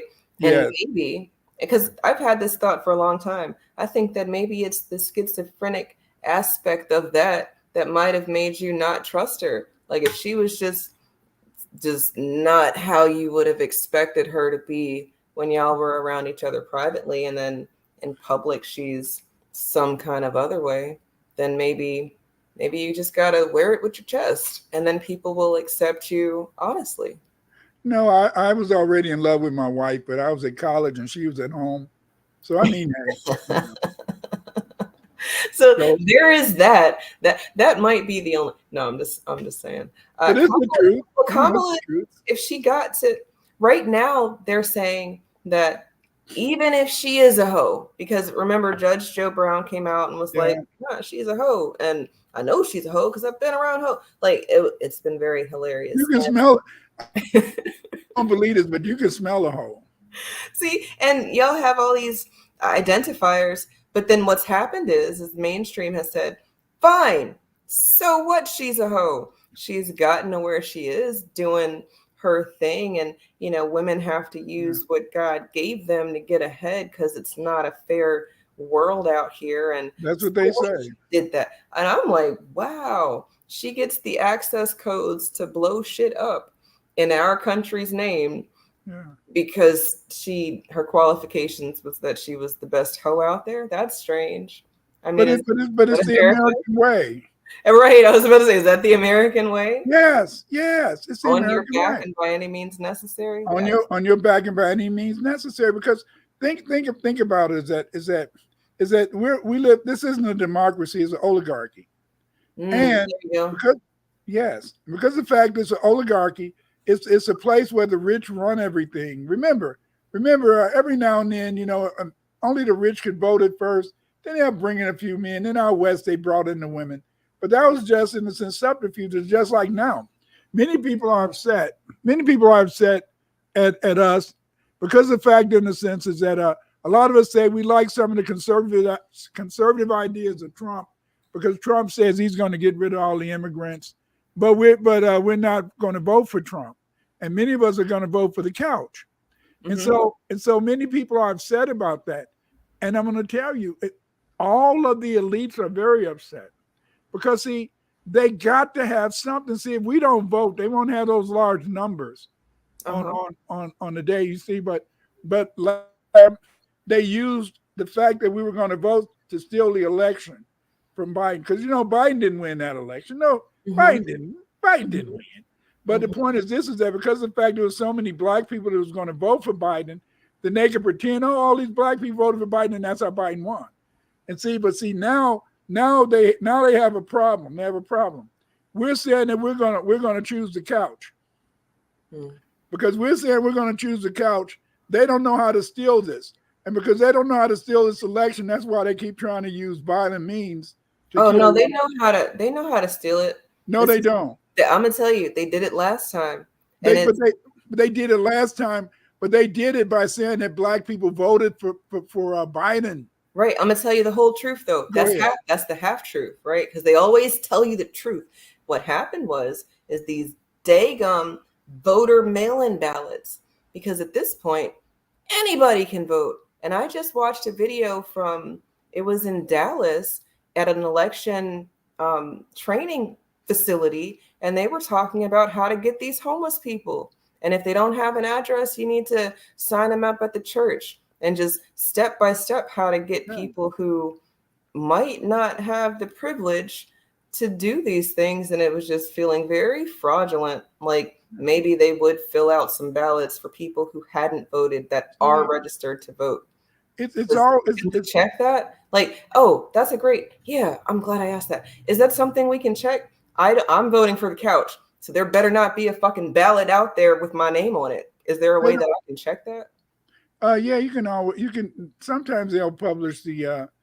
Sometimes they'll publish the thing, but you can't really check it because remember they just go off raw numbers from your precinct, precinct. Right. See, and there it is. That's the fraud right there. Yeah, and they don't, but the point is this is that black people, I talked to a lot of black people back then, and most of them had chose the couch, young and old. I'm 73. So I was talking to people in their 60s and 70s. And a lot of them wasn't going to vote last time. They didn't vote in 2020. Get out of here. But then they said that we got Biden elected. So how? Unless they were doing something funny with them ballots, or the Electoral College just doesn't speak. No, they did. They did something funny with the ballots, but they had. See, you got to remember, before the European does anything, he tells you. Mm-hmm. He tells you. And because he tells you, that way, in a sense, is that they said black people were going to come out and vote. And so then they said that the reason that Biden won and Trump lost was because black people came out in large numbers and voted, even with the ballot. Because remember, the mail-in ballots, that was how most of the time the Republicans won back in the day. So right. It's all bull. It is. It's all bull. See, if you get caught up into that, Eve. If you get caught up into that stuff, you'll go crazy. I'm saying these white hairs that I'm trying to cover up, they just keep popping up. It might be because the system works just fine, and people got to stop saying that we need to fix it. No, it needs to burn.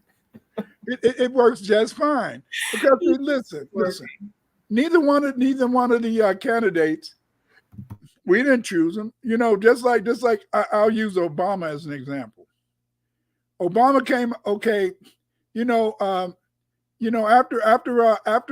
after Bush was elected, Ms. Clinton said that she was going to win, and they said, how are you going to win?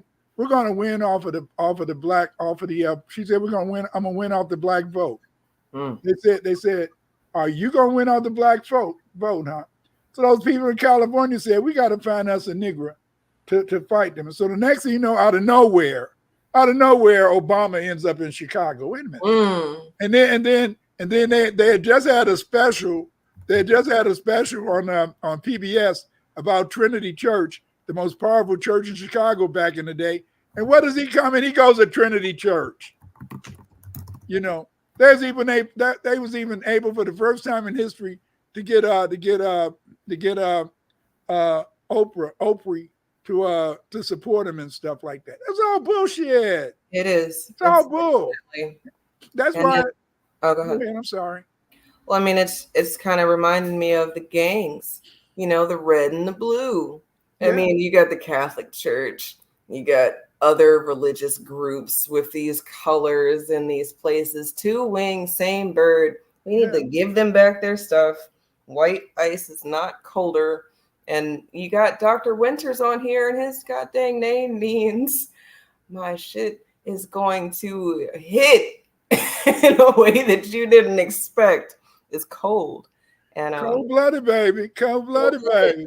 I think that that's necessary. You know, we need to be blunt and bold, because if we're not, then they will say that we wanted it. I want to say that that's a famous quote that everybody uses during Black History Month, that, you know, but then they try to equalize it for everybody's use. I don't know if it's Dr. King or Malcolm, but, you know, or tyranny somewhere is tyranny everywhere, or injustice here is injustice, something like that.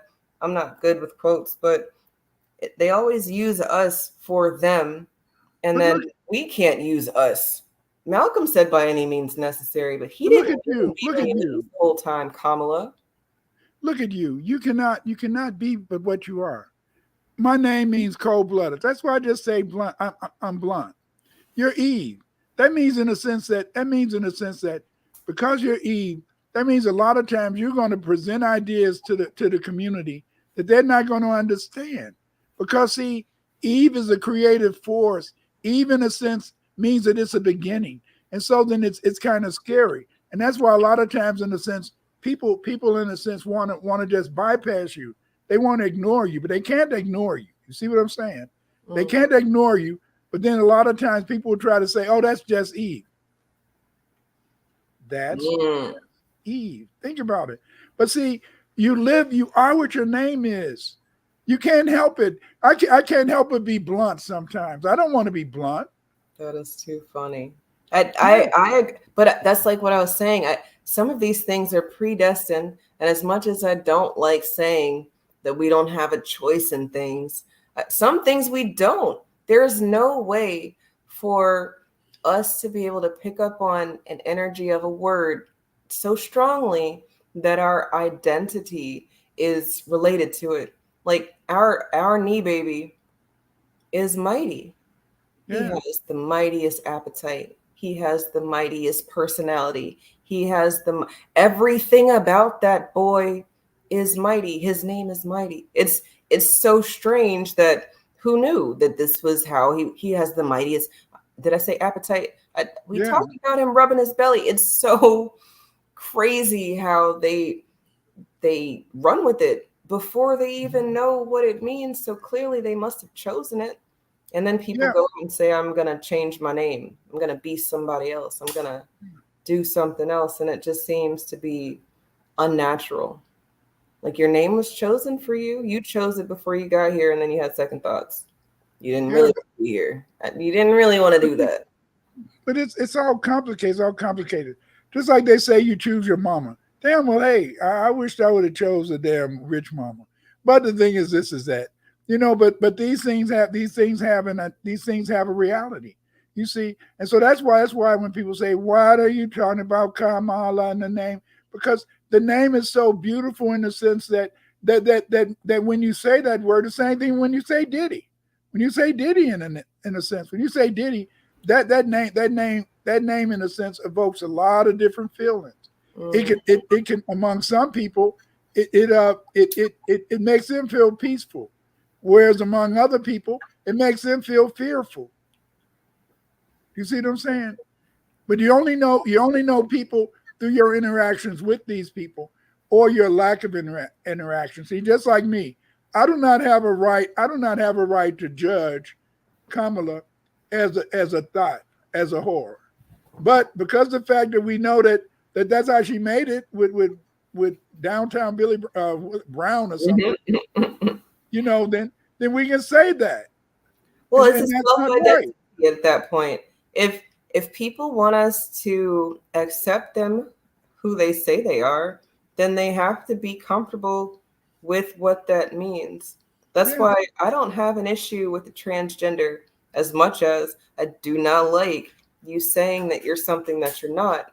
Right. That's the only issue I ever have with all of this self-identity thing, to the point where I've had students that don't want to be called whoever they are. I've never kept it from their parent, but for what it's worth, those students, their parents was very much people who wanted their child to be different so that there's more attention given. It's an attention-seeking thing for the parent sometimes, maybe all the time. I don't know. Seek Gabrielle Union for more information about this. But I'm saying, I don't care what you want to call yourself, really, but you can't be out here lying to benefit, especially if it means that I'm not going to benefit. I'm not like that. It needs to be equal opportunity.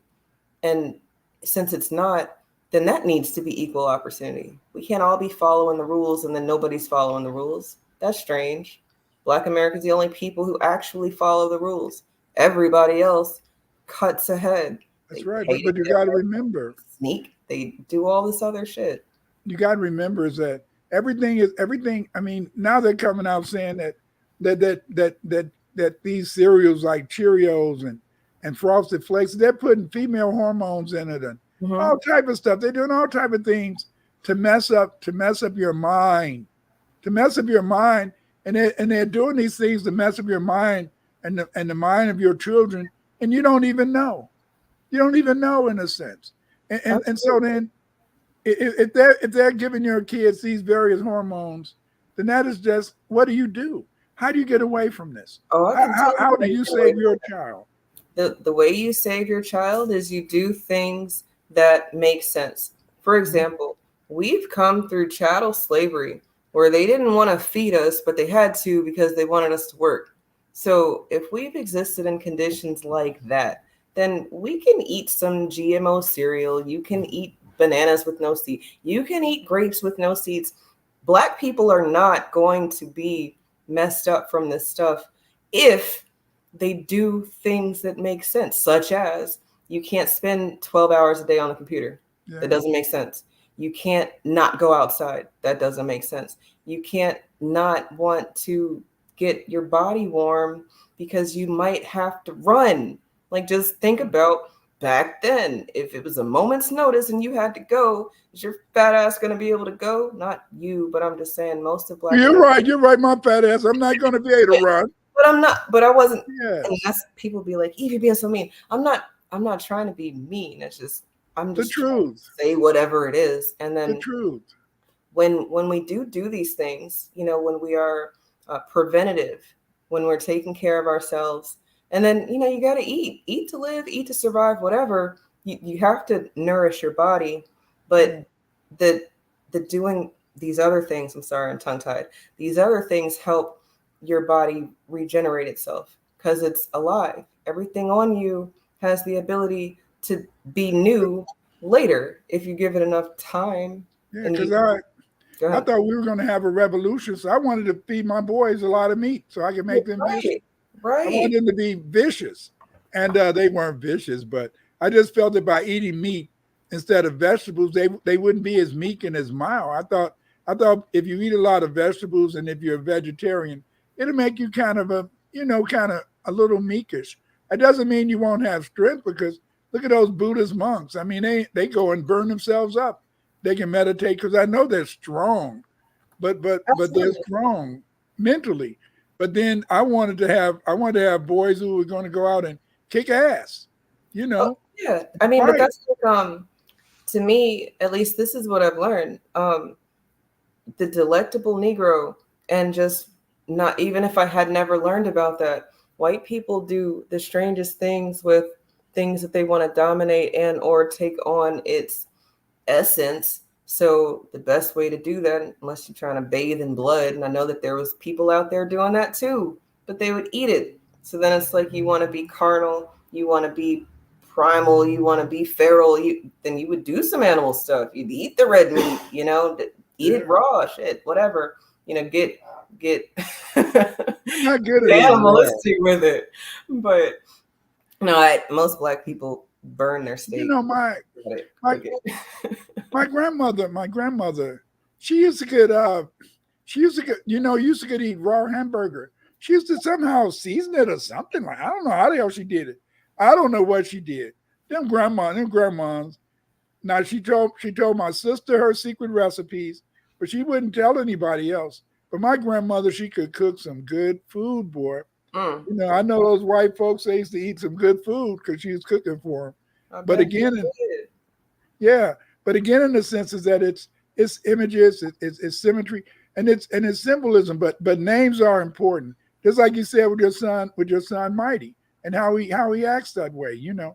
Now one of my sons, I named him the good and the bad, and I shouldn't have named him that, but that's how he behaved, and then he behaved good and bad, and then but see now I wish I wouldn't have gave him that name. I have a baby just like And I that too. made a And it's mistake. like, that's a self-inflicted wound. You did that. I named him. I named him.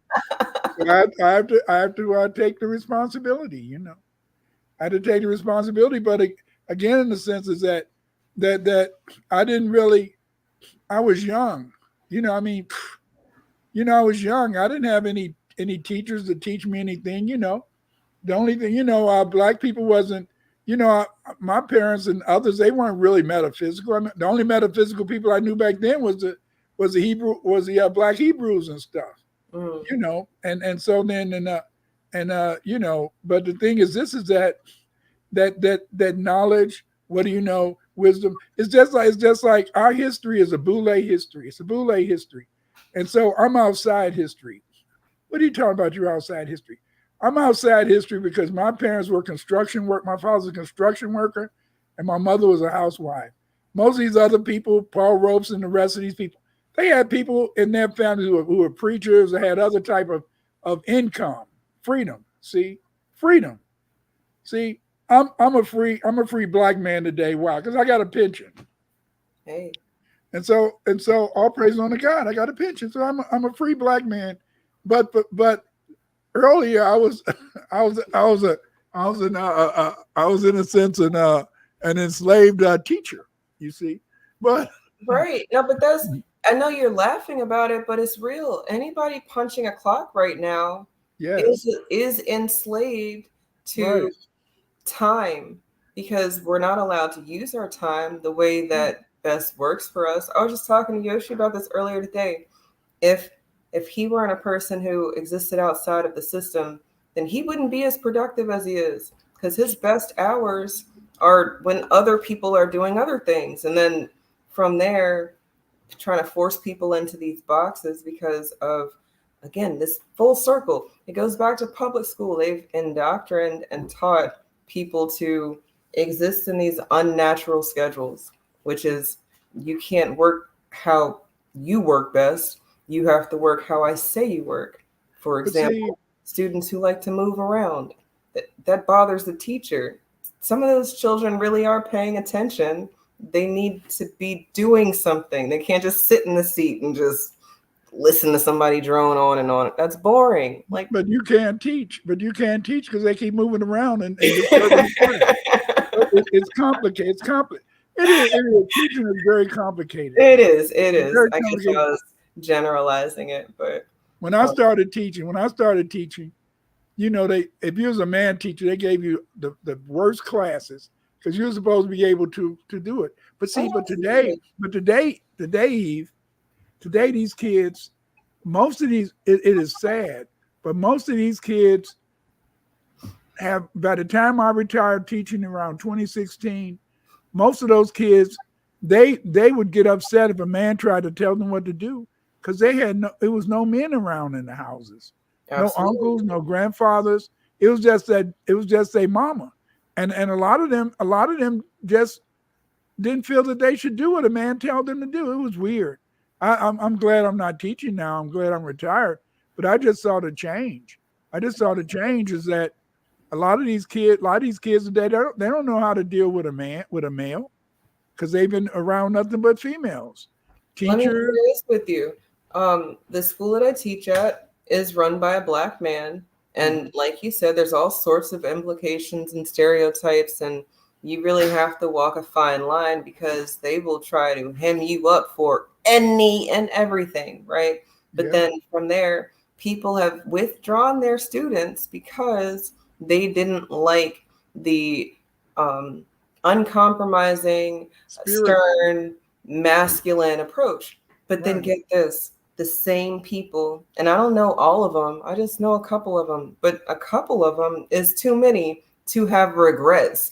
Like, man, if I had just then maybe little Roro wouldn't be out here acting a damn fool, because let the guy I'm talking about be around Lil Roro, and Lil Roro know how to act. And it's like, hold up, wait a minute. If he knows how to act because he's afraid of some consequences from a man who's not related to him, then yeah, you should be ashamed of yourself because you fucked that up, taking him out of the damn school. Right. And I had a parent once in 90, was it 92?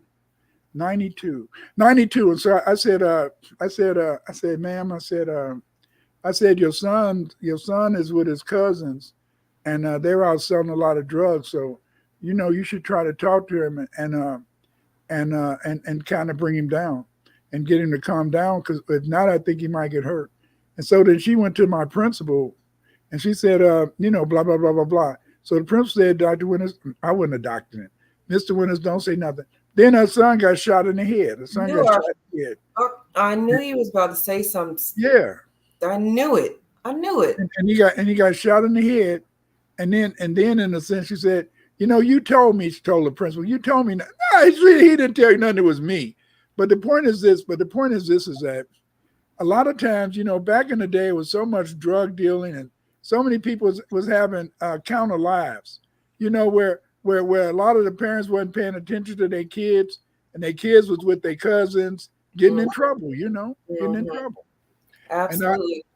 And I had two kids get killed that year, and then one of the kids, it was a Friday, it was the last Friday before graduation. He said, they shot me in the head, they shot me in the head. I said, don't say that. And you know what? He got shot in the head that Saturday. Jeez. Yes, I had two kids that year get shot in the head and get shot. And he got shot right in the head. And but again, like I said, is that was them days. I mean, back then, I taught at an alternative high school for a while. So it was two doors. It was I had two doors. I had a back door, and it was a front door. So the kids one day, well, they said, Mr. Winters, why do you have us on a slant? Why do you have our desks on the slant? I said, one of you might get mad at me, and if you get mad at me, you might want to have some of your friends go in and shoot me. And so you guys are going to be in the way, so you're going to get shot. Talk about strategic. That's right. Yeah, I had a kid once that said, what would you do if the kid said, Mr. Winters, what would you do if I came up to you and I hit you? I said, I wouldn't do nothing except once you got up here, I'd hit you in the face and I'd knock your head up against the blackboard and then try to hit you 4 times before you hit the ground. That's all. And that's all. That's all. I mean, damn. And I was serious. They didn't know I was serious with a heart attack. Yeah. Oh my God.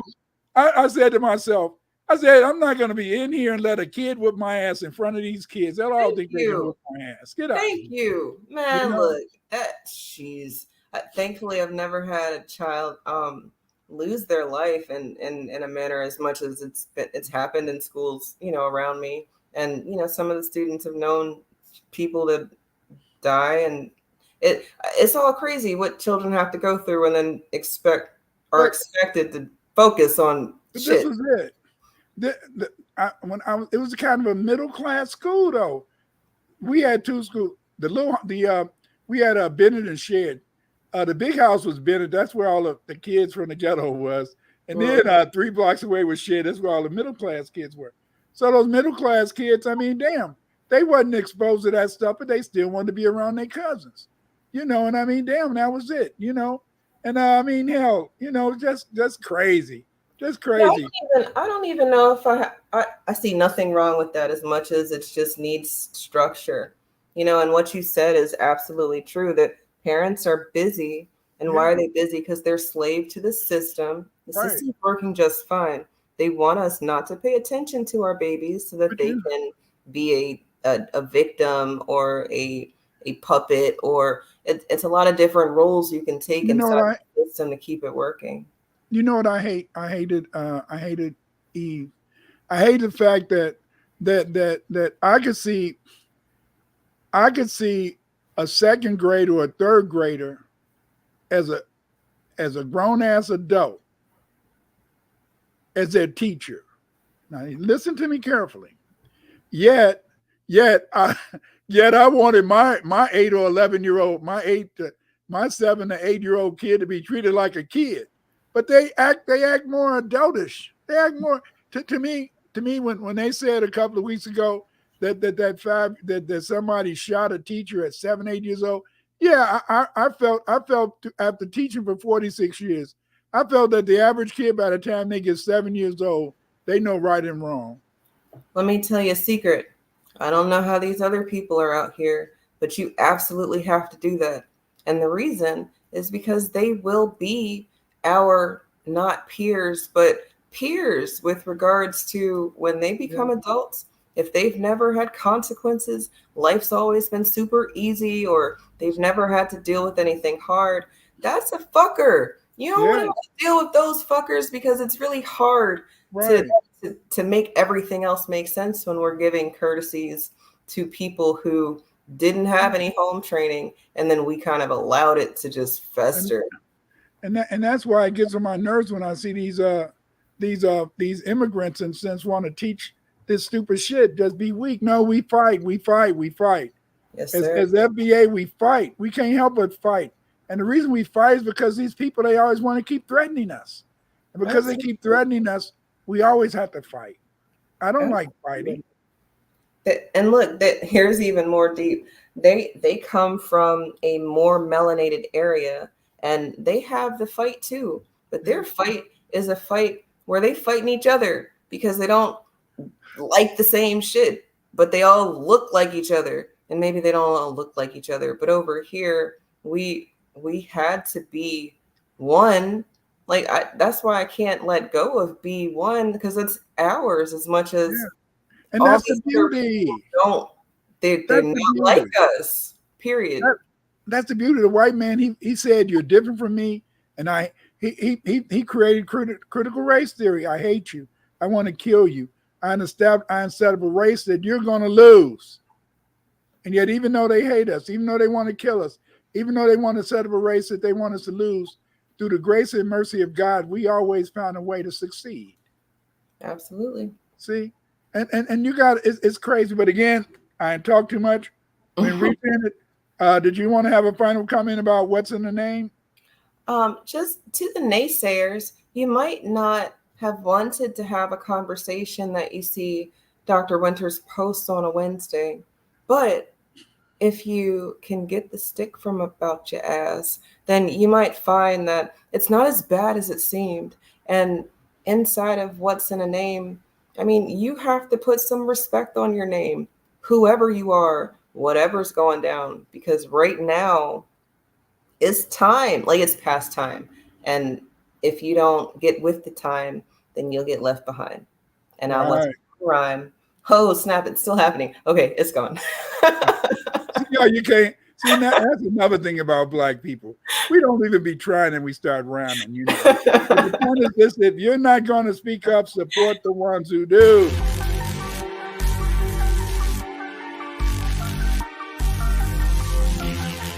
If you're not going to speak up, support the ones who do. If you're not going to speak up, support the ones who do. If you're not going to speak up, support the ones who do. If you're not going to speak up, support the ones who do. Vampires, they prey on your fears and then stay away. Vampires, they prey on your fears, control your atmosphere. Don't take your energy. What I say. Don't let them suck you. Control your atmosphere. What I say. I am you. Control your atmosphere. Don't let them take your energy. What I say. Don't let them suck your energy. What I say. It's a distraction away from me. What I say. I am you and you are me. What I say. If you're not going to speak up, support the one.